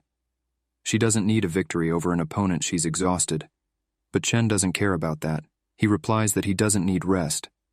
And the elfess is instantly off the ground, eager to attack. She is certainly fast, but she fights with a sword. The hero has a huge advantage in distance due to his spear, but he didn't take into account that the elfess can attack from long range thanks to the Silver Moon sword blade skill, which Chen easily dodges. But it seems that the sword aura had increased the attack range. It will be really bad if he gets hit by such a cut. The elfess starts shooting Chen with ranged attacks, hoping to end the fight quickly. This skill is so devastating that it even breaks the protective barrier over the arena, and Chen easily dodges all the lunges. But that doesn't matter. In an arena like this, there's nowhere to hide from area attacks. She activates the Silver Moon Radiance at full power, and the sword aura becomes enormous. Chen immediately snaps out of his seat. He realizes that the elven woman is wary of his speed. She gave herself away when she increased her attack radius.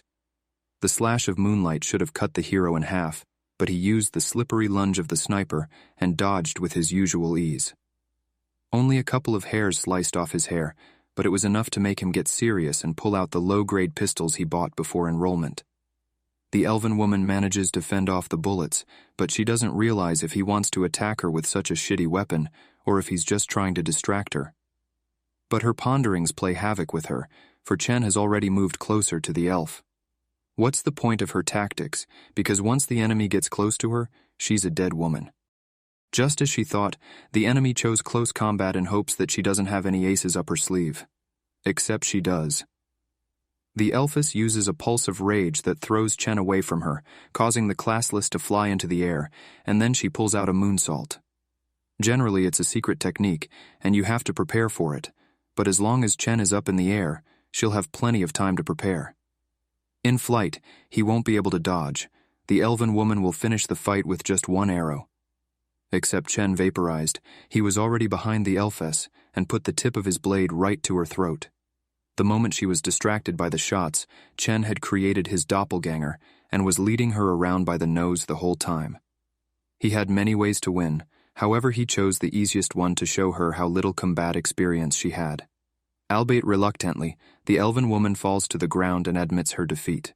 The teacher awards the victory to Chen and gives him 1,500 credits to the elf, and she is upset to tears that she lost for the first time in her life, but she vows to win back.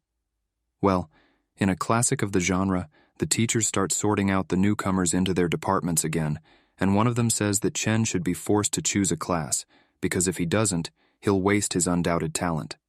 But the old man says that the young man will find his own unique path, and they, as teachers, are obligated to support him in that. And Chen is fed up with these single battles. He suggests that everyone should attack at once, and finally put an end to this foolishness. A few self-confident guys immediately fly into the arena. They are pissed off by his arrogance. He may be strong, but he can't stand against all of them at once. But Chen doesn't even listen to them, and just uses a flash, blinding all the losers, after which fireballs immediately fly at them and trample them into the ground with explosions. He succeeds in knocking the flames off the losers, and they beg his forgiveness and ask him to stop fighting. In the last part of the rookie competition, Shen Tyran fought Chen, but unfortunately he lost, after which Nicole of the High Elves challenged him, but was expectedly defeated. Then Chen challenged everyone who wanted to fight him, but he suggested to attack all of them, so as not to prolong this clowning.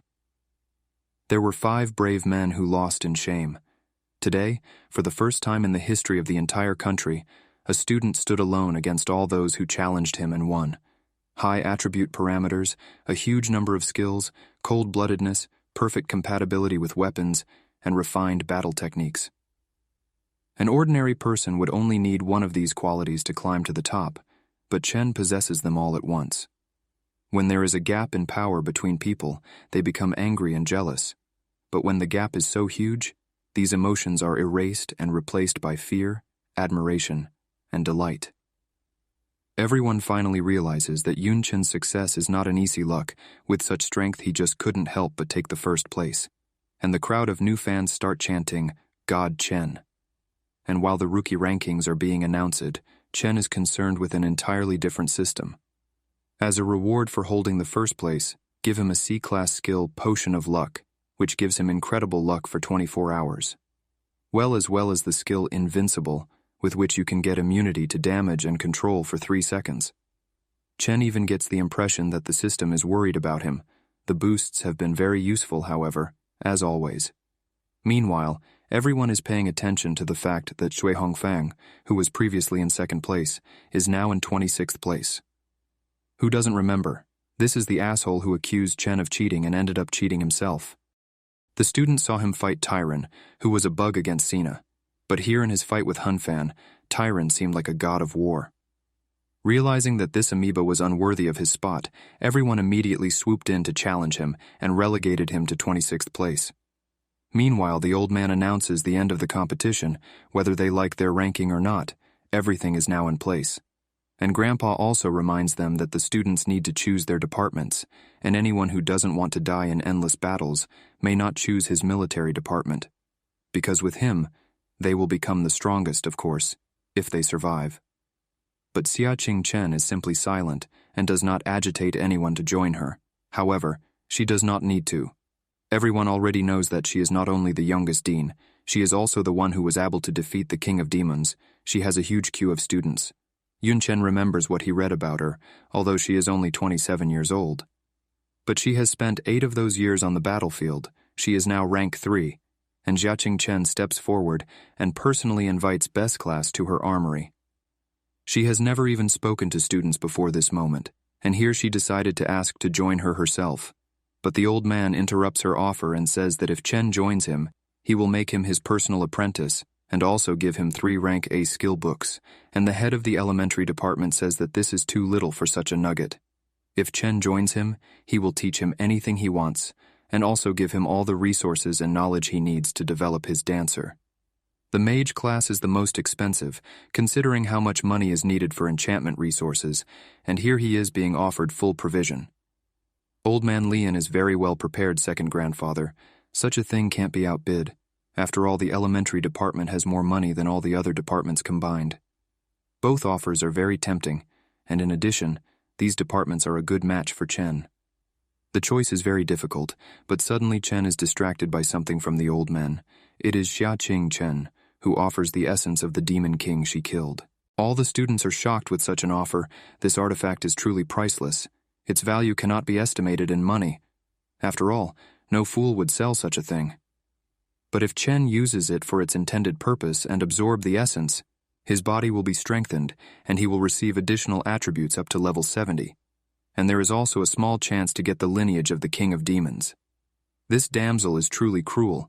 The Essence King is not only wanted by the students but also by the teachers. Such an offer can't be outbid by money or resources. The only reason why the Academy hunts for students is their academic performance, because the higher it is, the more budget they will be allocated. So every year there is a battle for students among the departments. The exception was Xiaqing Chen. She never tried to recruit students to her, and she is very strange in general. No one knows why she left the battlefield to become a teacher, and now she has offered something that Chen can't refuse. So the choice is obvious. Chen joins the weapons department. And a little while later, the hero finds himself outside the armory department building with an elven woman who asks why he's here. Did the dean invite him too? And Chen coldly replies, yes. Nicole is really stressed by this coldness on his part. How could she lose to such an indifferent man? But they are interrupted by Katie, Dean Sia's right hand. She says that they are now the dean's personal students, so they should try to get along. And now it's time for them to head to the treasury. With those words, she teleported the disciples to their destination, and a pile of monster skeletons and all sorts of battle trophies appeared in front of them. If this is really her treasury, then all these trophies belong to Dean Sia. It makes one wonder. She must be the strongest person Chen had ever seen, even among those he had seen on TV. And Xiaqing Chen finishes reading the book and greets her students. They are honored, but they are here deservedly.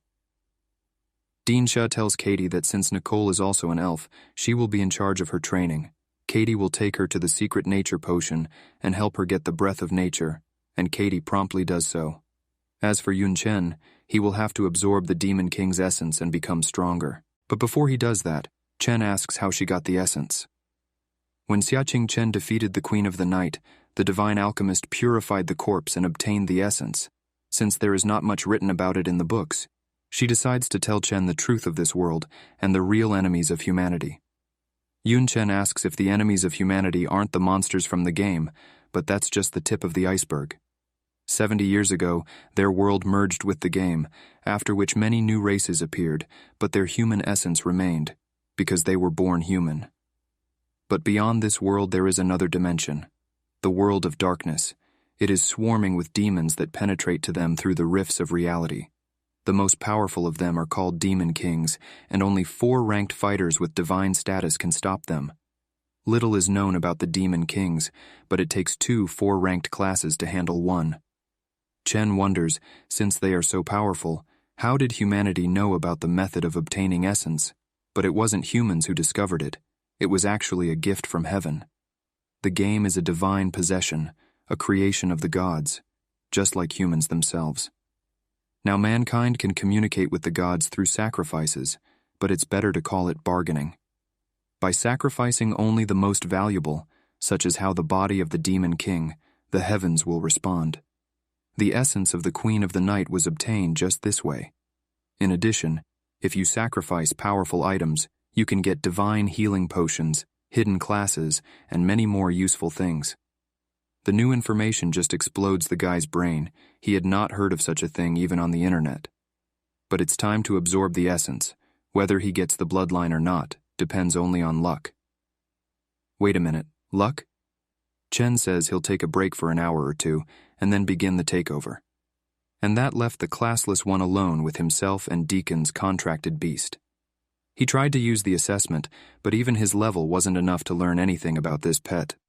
Deacontia is incredibly strong since he can't even evaluate her beast. But he's interrupted by a knock on the door. It's Decancia's servants who brought tea and cake for Chen to refresh himself. They say that the guy can call on them any time if he needs anything. Except they're no ordinary servants, they're also demons on top of everything else. Absolutely everyone in Zhuanlu is equal, be it human or non-human. Master-servant relationships are unacceptable. The exceptions are monsters, races outside of Zhuanlu, and of course the demons from the rift. But we'll leave that out for now. Chen says they can rest as long as he doesn't need anything. And after they leave, he pulls out the system-given potion of luck and drinks the entire flask in a volley. Strangely, Chen doesn't feel any effect, as if he just drank a glass of water. It's effective for 24 hours, so he waits a bit for the potion to digest. And an hour later comes Decancia, now ready to absorb the essence. Holding it in his hands, he feels the power of the artifact and crushes it with a single squeeze. Incredible pain pierces Chen, the sheer enormity of the force simply ripping his body to shreds. He almost passes out from the pain and falls to the ground. Fortunately, Sia catches him. She tried to reduce the strength of the artifact a little, but only a little, otherwise the powers will dispel. Just then, Katie enters the room with her servants and observes the picture of Daikon sitting on her apprentice. Of course, they get it all wrong. And Chen, who a second ago turned on in pain, starts to make excuses. But that's when super self-healing kicks in. The pain goes away as abruptly as it appeared. Deacon wonders if the power was absorbed too quickly. Didn't it work? But judging by Chen's attributes, which had increased by times, he had absorbed all the power.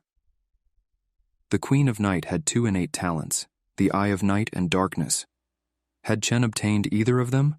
But the fact was that he had gotten both skills even though they were low rank. Eyes of Night allows you to see hidden and freeze the space around your target, while Darkness enhances Night's attributes.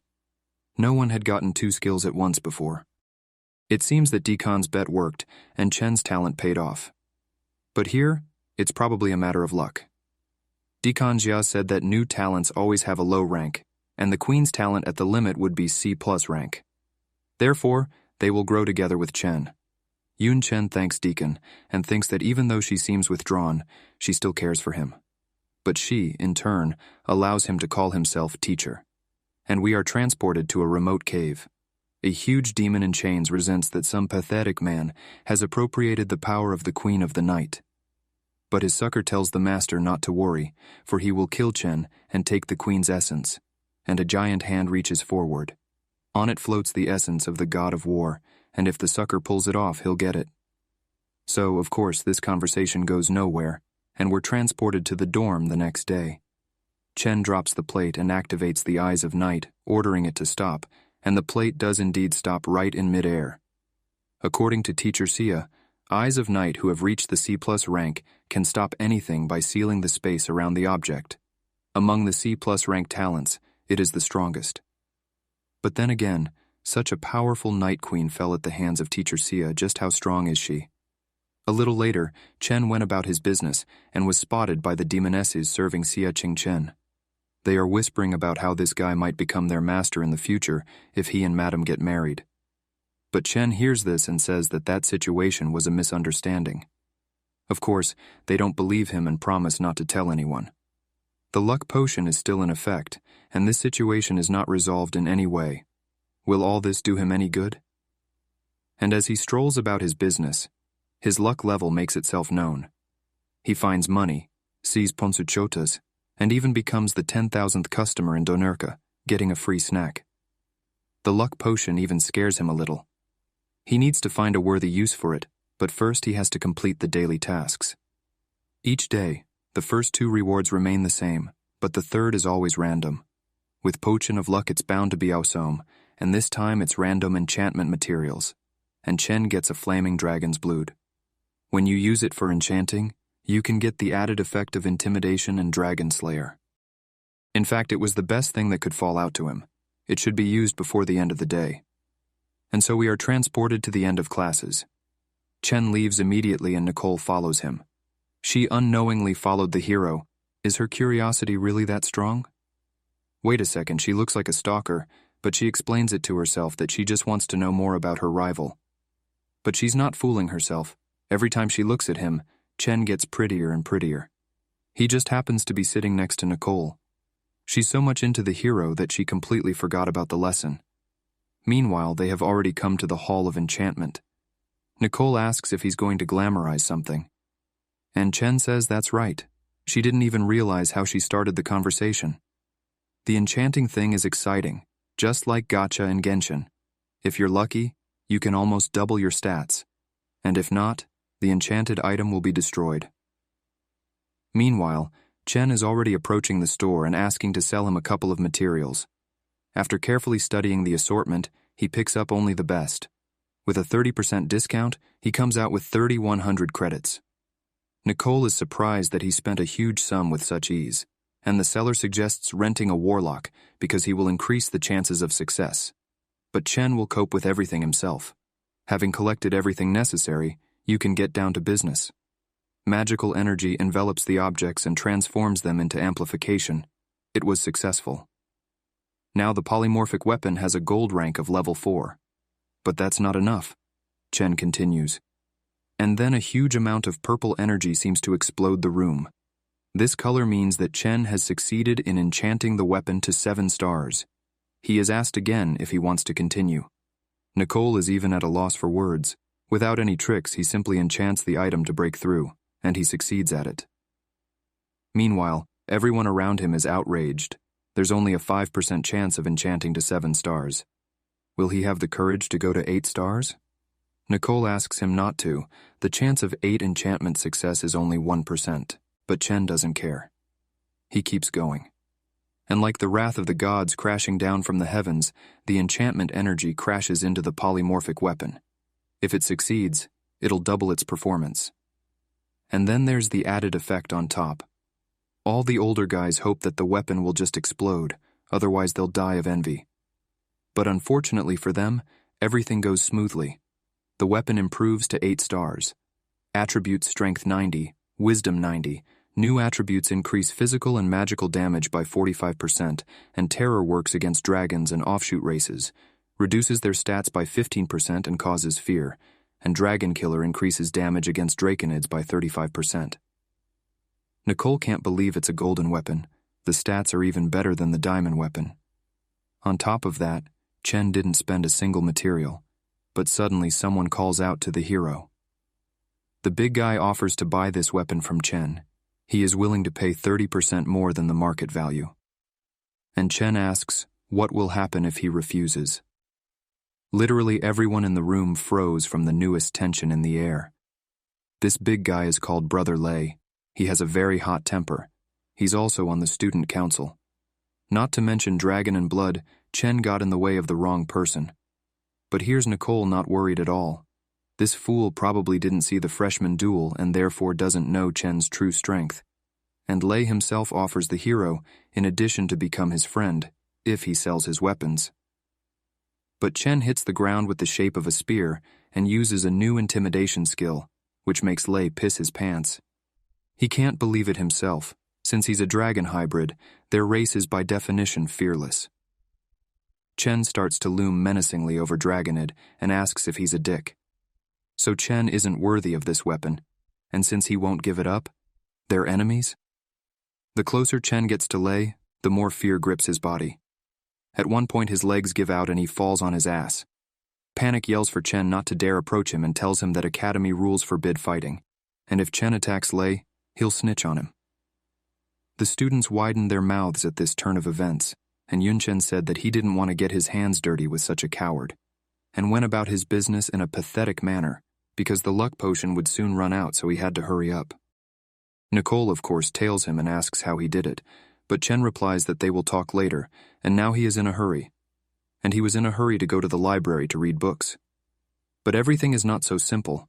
The fact is that although he was allowed to use the library at any time, there are too many books, and it is really difficult to find something worthwhile. But here with the luck potion, whatever he pokes at would be a great find. And so it is. He finds the hidden class Shadow Stream Spike, and a new druid tracking skill that will make it easy for him to detect the tracks of a lurking victim. And the Shadow Stream Spike is essentially an enhanced assassin class that gives Chen the skills Shadow Escape and Shadow Steal. And after fully learning everything, Chen speeds up and moves on to the next item, which is choosing a familiar. The pet vendor says that he has an item for every taste, but you can only buy it with credits. But Chen is not even going to think about the choice and pokes his finger at the pet he saw first. With his luck, it's probably the right choice. Nicole says he picked the skinniest one. He's very weak. Why would he even want him? And the salesman backs her up and says he hasn't been bought in 3 months. If Chen buys him, he won't even charge him, just 100 credits for the feed. But Chen says he's already made up his mind and buys it, then throws the bird super supplements. And as soon as he eats the can, he immediately turns into a giant griffin. And not just a regular one, but a mutant version of it. Now the seller regrets selling it so cheap. But Chen doesn't give a shit, and since his pet looks naive, he decides to name him Ohan. After which he heads off with Nicole to another location.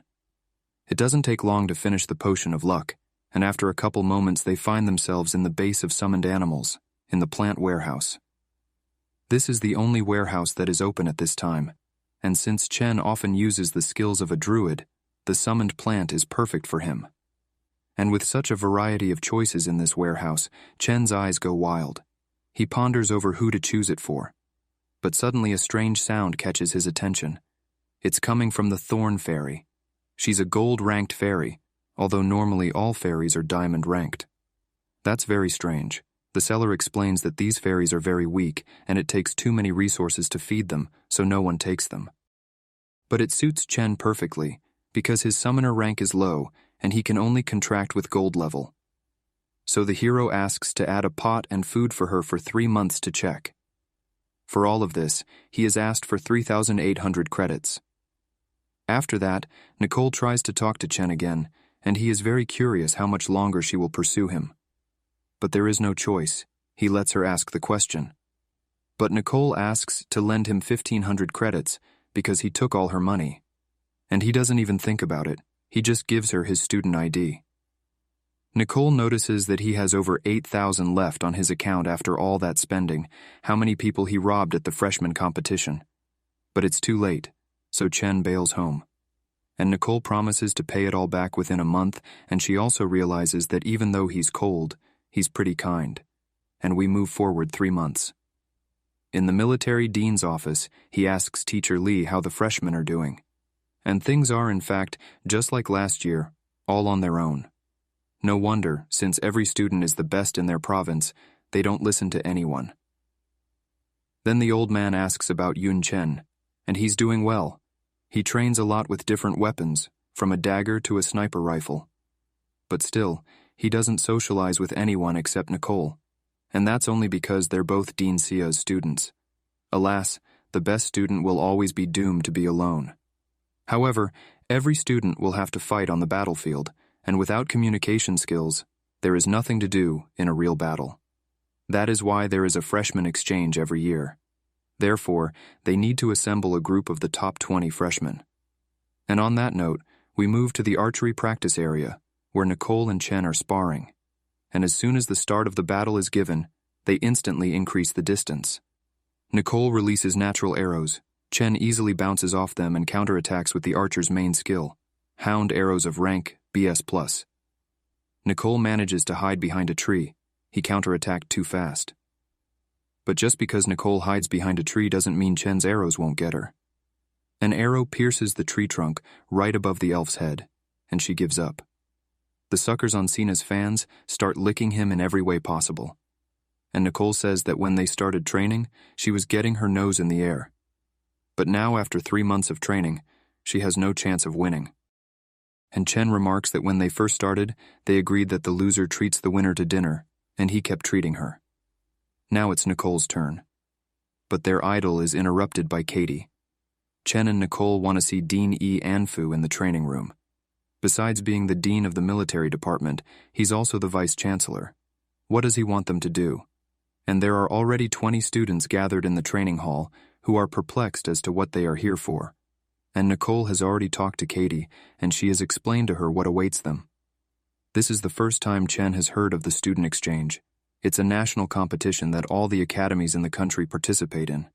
There's talk that a new stage will be added this year, survival.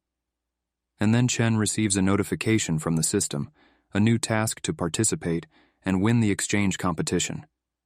At that moment, Dean Yanfu appears in front of the students and tells everyone to shut up.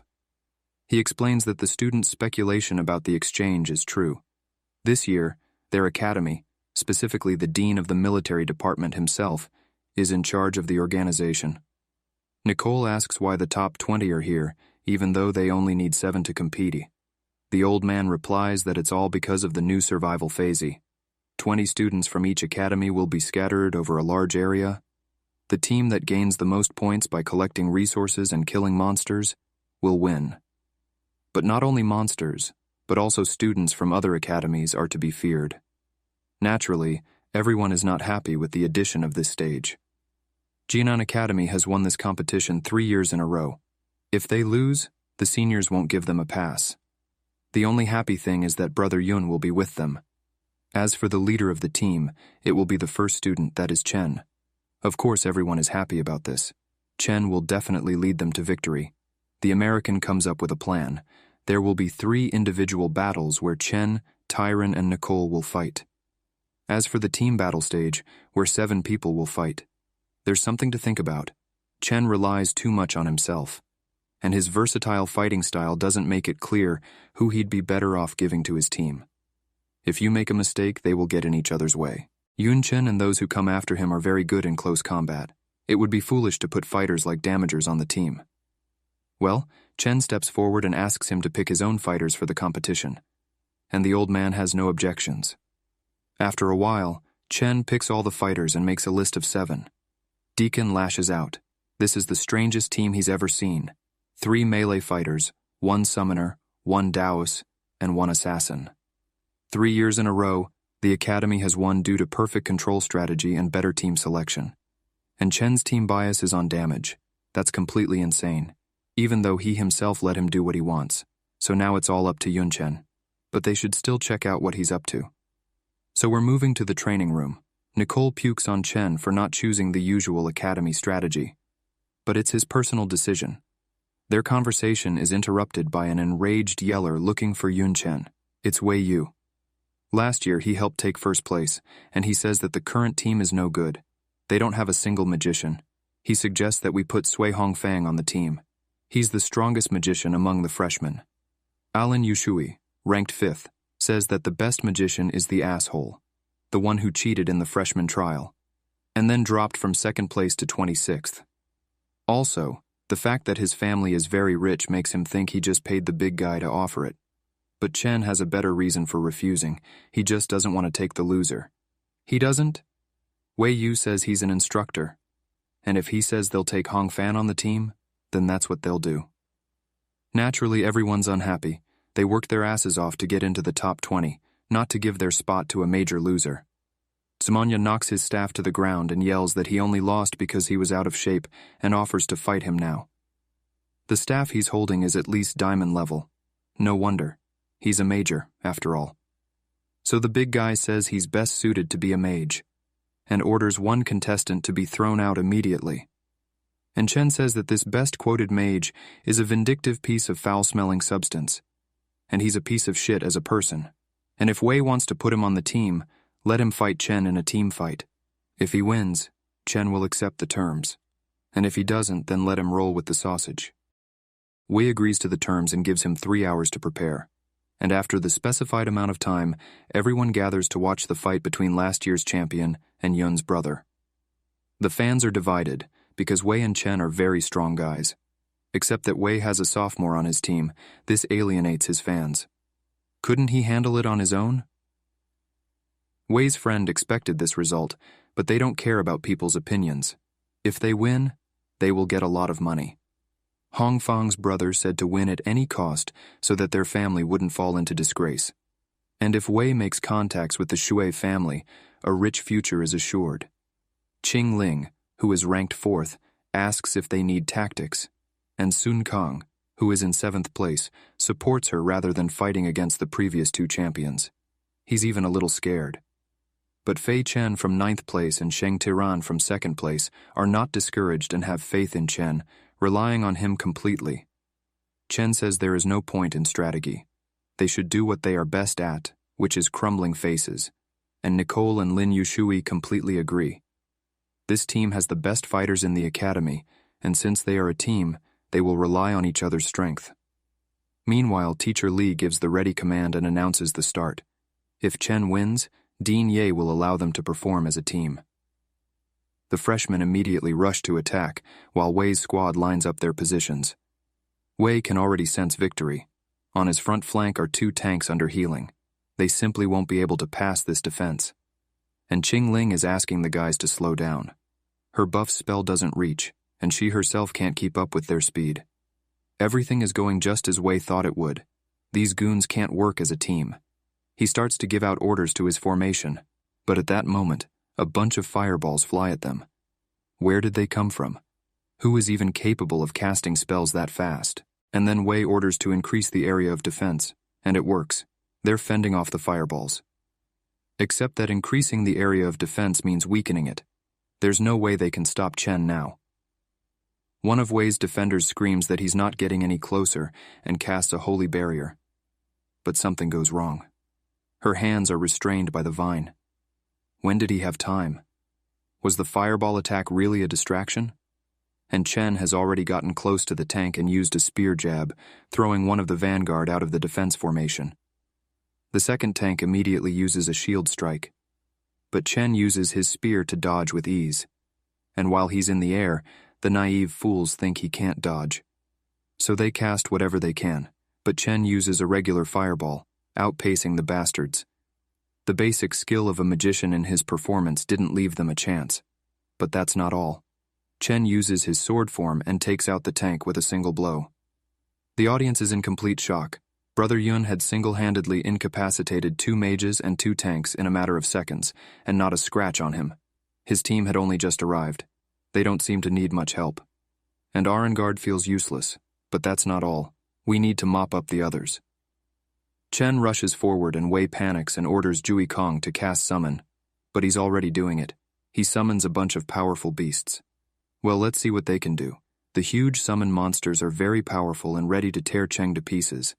The audience thinks that using such platinum-ranked monsters against freshmen is bullying.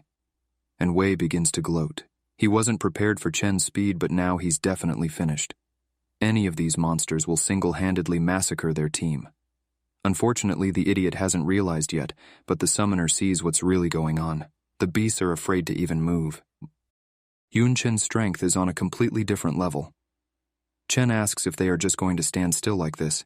Then he starts first. He gets close to the lion and throws the first punch. Lion successfully blocks it. There's a reason he's so big. He's got plenty of brute strength. Too bad he's so much weaker than Chen. At this point, the snake attacks the hero, but he kicks it away with a single blow, and the summoner begs for it to stop. If this keeps up, his animals will die. And it's not fair. He demands a rematch. The point of a team battle is tactics, not for Chen to deal with everyone alone. But who says Chen doesn't have a plan? He tells the team to deal with the underdogs. And out of his shadow, a figure appears.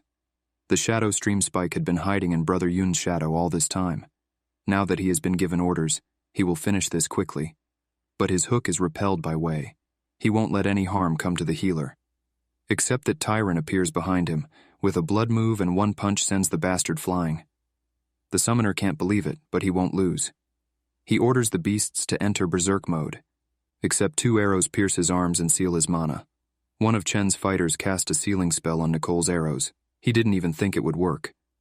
But Brother Yun was right, and a knotted snake flies to the summoner. Chen had already massacred all of his animals. What should he do? Should he blast them with a powerful spell? Then he'll at least get some experience. But the sophomore begs him for mercy. He surrenders. These beasts are more than companions to him, and Chen was just taking him for a ride. If he surrendered, he doesn't care if the beasts are alive or not.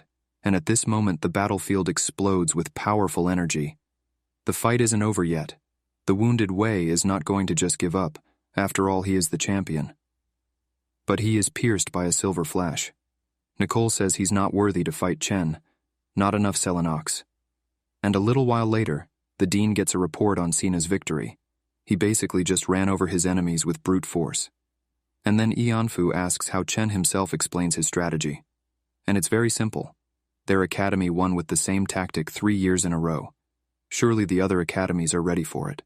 And besides, the current students aren't very good at tactical combat.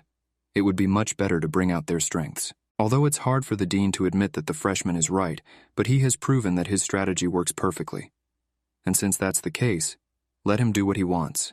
After the whole mess with the high school students, Chen was resting quietly, chatting with his sister. He had recently learned that if his sister got a good passing score on the exam, he could get her into his Jiangnan Academy. In that case, they will live together and Chen will stop worrying about her all the time. But their conversation is interrupted by a knock on the door. It is the servants of Dean Xia. They came to inform the hero that all his lessons are cancelled. Instead, he will perform a special task of the teacher. And Chen, without a backward thought, immediately agrees. Word of mouth, the mistress gave the demonesses names. The blue-haired one is Xiao Yu, and the one with green hair is Xiao Ling. Well, of course, Chen didn't give a shit about that. The only thing he was thinking about was that demon names were his strength and his main weakness. It seems that the Dean had completely mastered them. On that thought, the demonesses teleport Chen using spatial magic to an unknown creepy place where he is met by Teacher Xia. She says that Chen should have noticed how unfriendly this place is. This is where the practical assignment will take place. The main goal is to survive until 12 noon. It's time to go through a real battle. Chen senses this malice in the darkness that seems to be following him. Teacher Xia explains that these monsters are infected by the darkness from the rift. The residual demonic energy in Chen's body is the perfect food for these monsters, so they want to devour him and evolve. His job is to adapt to the darkness from the rift and deal with all the monsters. And at this moment, Chen snatches his staff. His eyes are filled with energy bursting from his body. He realizes that as soon as the teacher leaves, the monsters will immediately pounce on him. Then why procrastinate? The hero leaps out of his seat and kicks one of the monsters in the leg, but 2 more dogs are on their way. Chen barely has time to react and uses divine lightning. Just a little bit more, and he would have been in trouble. What level are these monsters? He applies an evaluation. Judging from the speed, the mutt's attributes should be many times greater than his own, but seeing their levels made things even more confusing. All the monsters are just above level 20. There's no way they could be that much stronger than the man who devoured the Demon Queen's heart, and he even had to use the divine skill. His musings are interrupted by a sharp attack. The huge creature almost crushed the hero, but he was able to react in time. They were demonic ents hiding under the guise of trees, but Chen had been here long enough to detect them. Then why didn't he feel anything? No, it was definitely not because of the speed of the monsters. His very perception had become weaker. As soon as he guessed, a huge horde of monsters immediately rushed to attack, hoping to take on the hero demon. Except it was a grave mistake. The main trick of mages is area damage. With the Eye of the Storm skill, Chen lifts all the bastards into the air. The demonic dogs try to interrupt the cast by spewing balls of energy, but the hero can't be taken by such a cheap trick. He uses Fireball, simultaneously attacking their spittle and combining it with Eye of the Storm, which turns the hurricane into a fire death storm. And even that doesn't kill the dogs. With a single swing of his spear, Chen drives them away from him to use the additional effect of the darkness talent, which increases his stats many times over and turns him into a veritable killing machine. Now these things will pay for wanting to devour him. Chen takes off and turns all the mutts into bloody mincemeat, and by slaughtering them all, he's up to level 17. But things are not as smooth as they seem. The Green Forest's equipment has become infected with darkness and has begun to decay.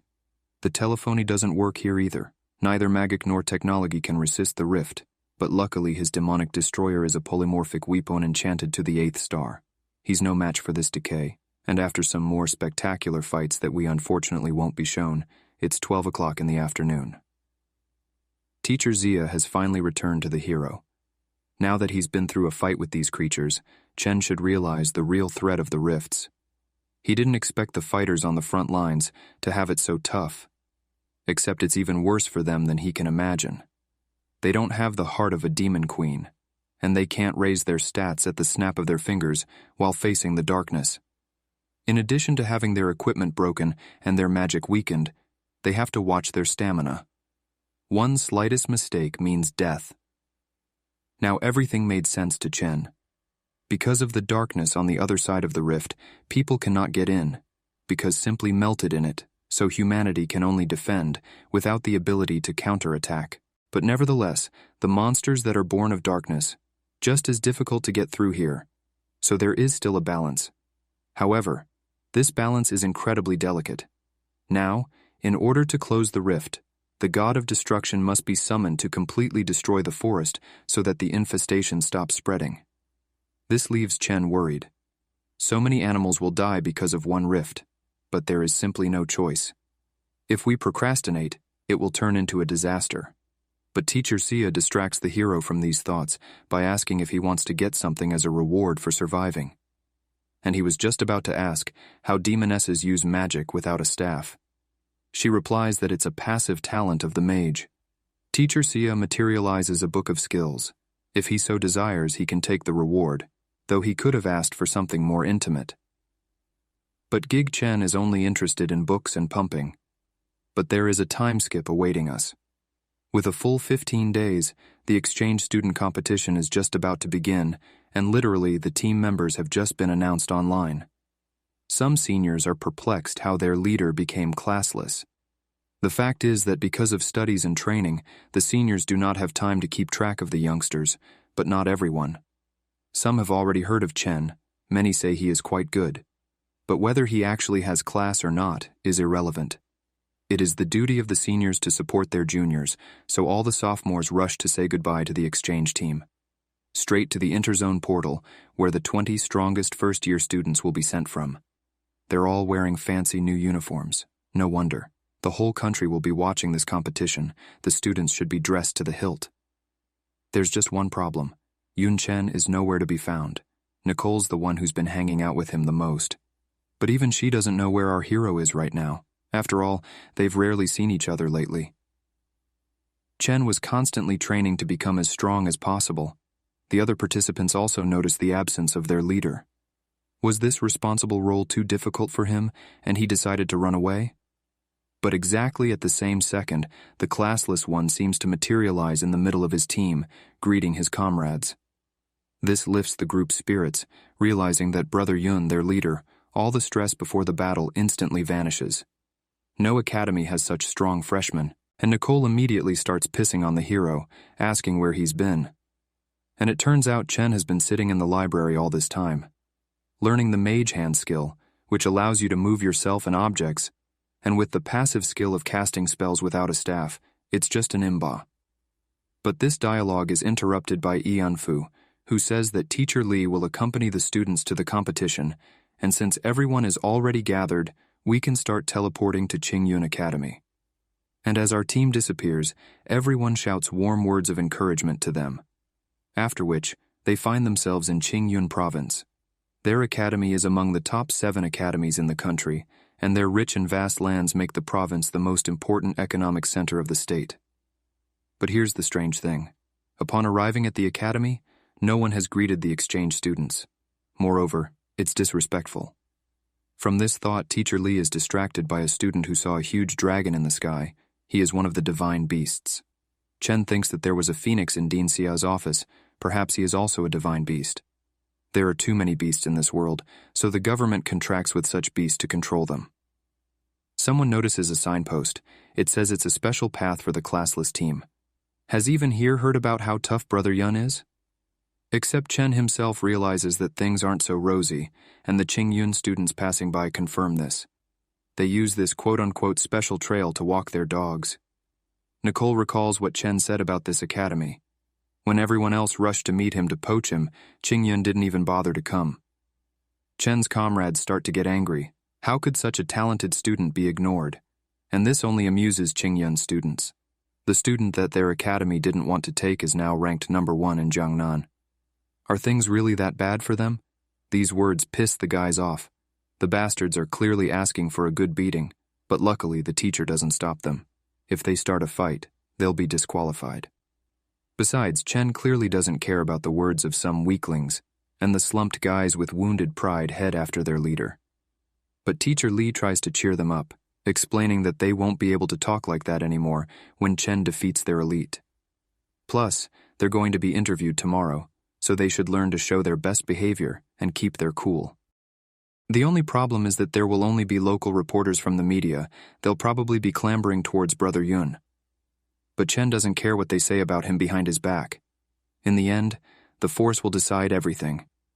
The only strange thing is why they would be so hard on him. Teacher Lee already knows the answer. It's a matter of their reputation.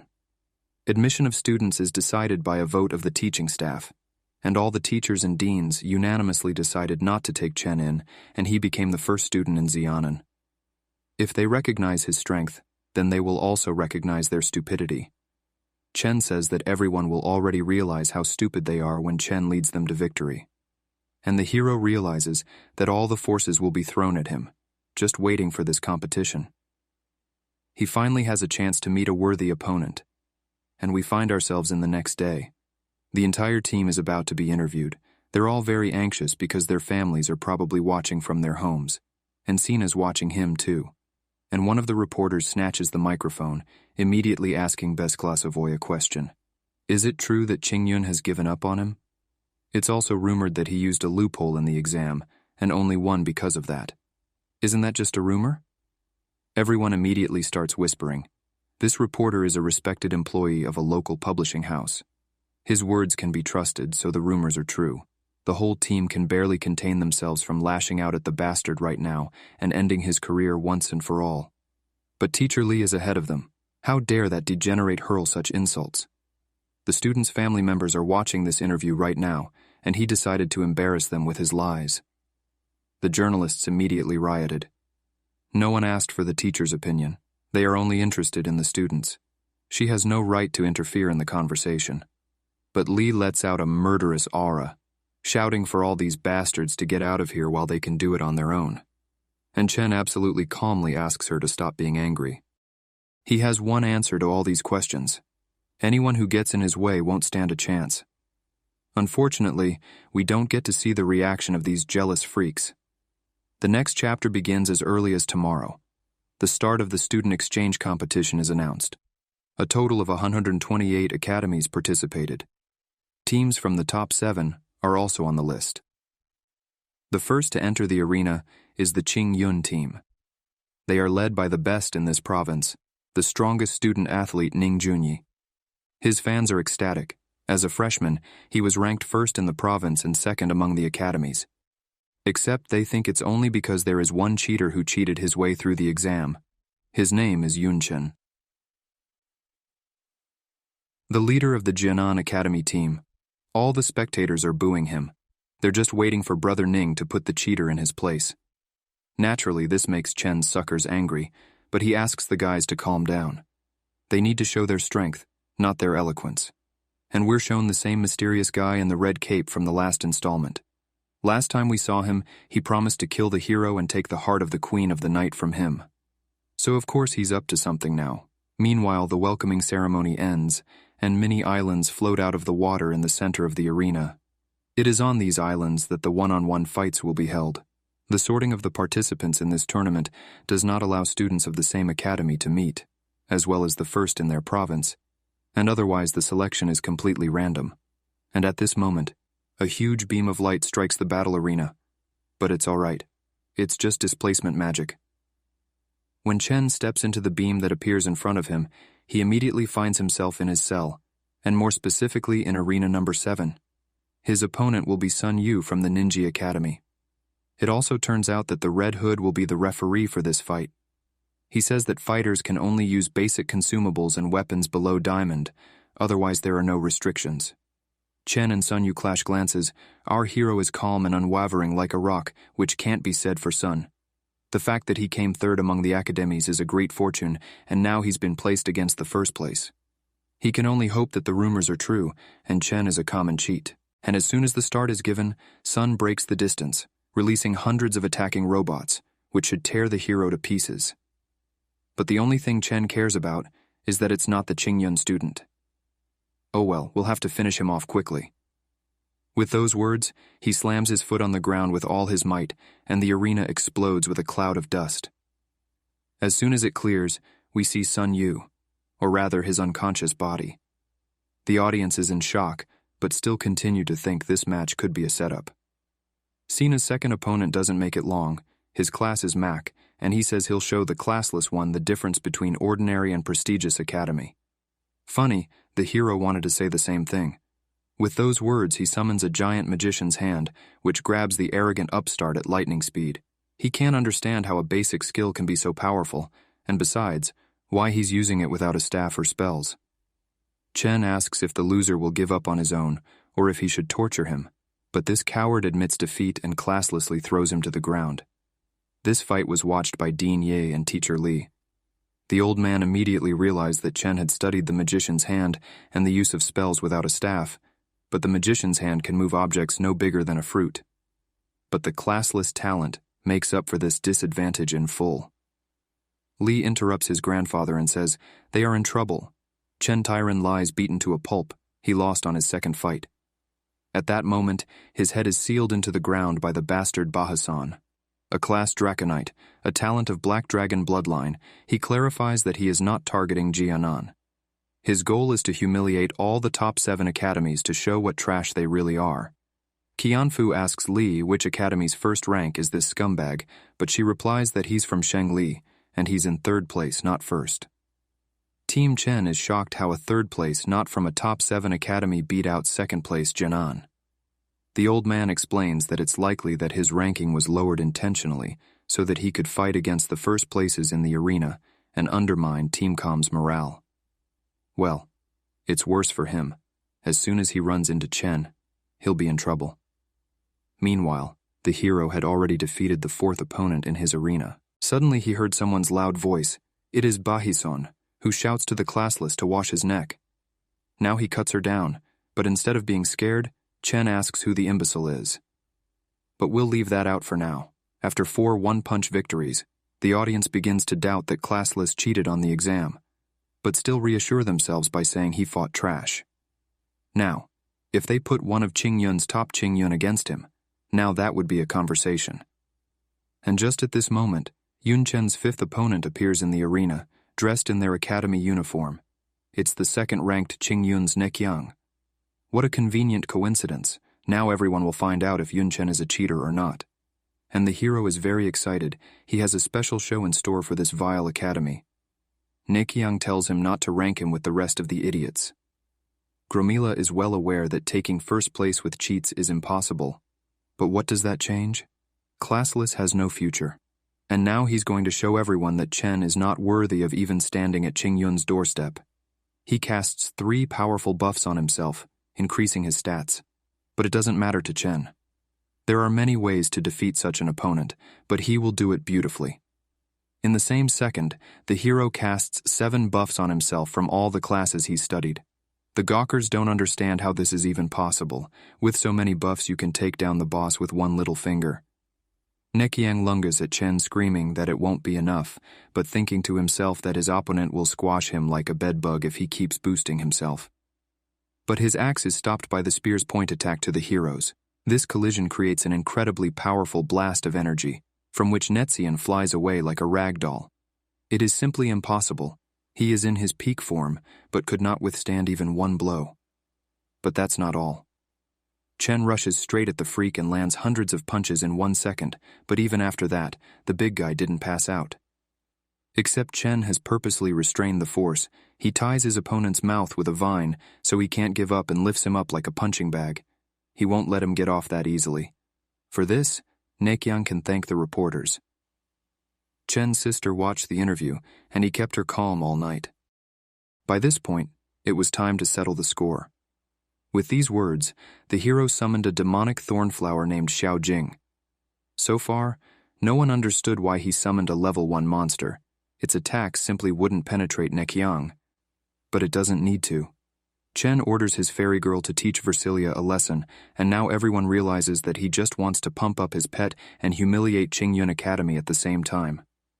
Xiaojing begins to furiously whip the bastard, but although it doesn't do him any physical damage, mentally he suffers so much that he wishes he could die of shame. After 2 hours, the beaten and humiliated big guy could not even talk, even though his body was not seriously injured, but he was broken at heart. And Chen was only amused by all this, but Neqiang is really strong. In such a short amount of time, Xiaojing has gained as much as 12 levels of experience. But the referee says that the time of the fight is limited, and if the winner is not determined after 10 minutes, they will be counted as a draw. Then the hero, with all his might, hits the face of the downed big guy, and this will mark his victory in the 5th battle, and also this victory meant the restoration of his reputation and humiliation of Qingyun Academy. Well, after such a quote-unquote difficult battle, the hero was given a rest before the next battle and moved to his team. Of course, everyone immediately rushed to praise him, except for Teacher Li. She says that this is not the time to relax. All of Jiangnan Academy's members were able to advance to the next round, with only 64 academies remaining. Now the chance of facing a formidable opponent has increased many times over, so while everyone was resting, they should prepare for the next round. And after resting, it was time for another elimination fight. This time, Chen was once again placed against Qingyun Academy, but only against the 3rd place. He himself doesn't understand how he can fight this monster, if even Neqiang didn't defeat him. And as soon as the start was given, the loser tried to give up, but the hero immediately covered his mouth with a vine. He begged Chen to spare him, but it was all in vain. Guiga Chen simply can't let him leave until he raises Xiaojing's level and tramples Qingyun's reputation.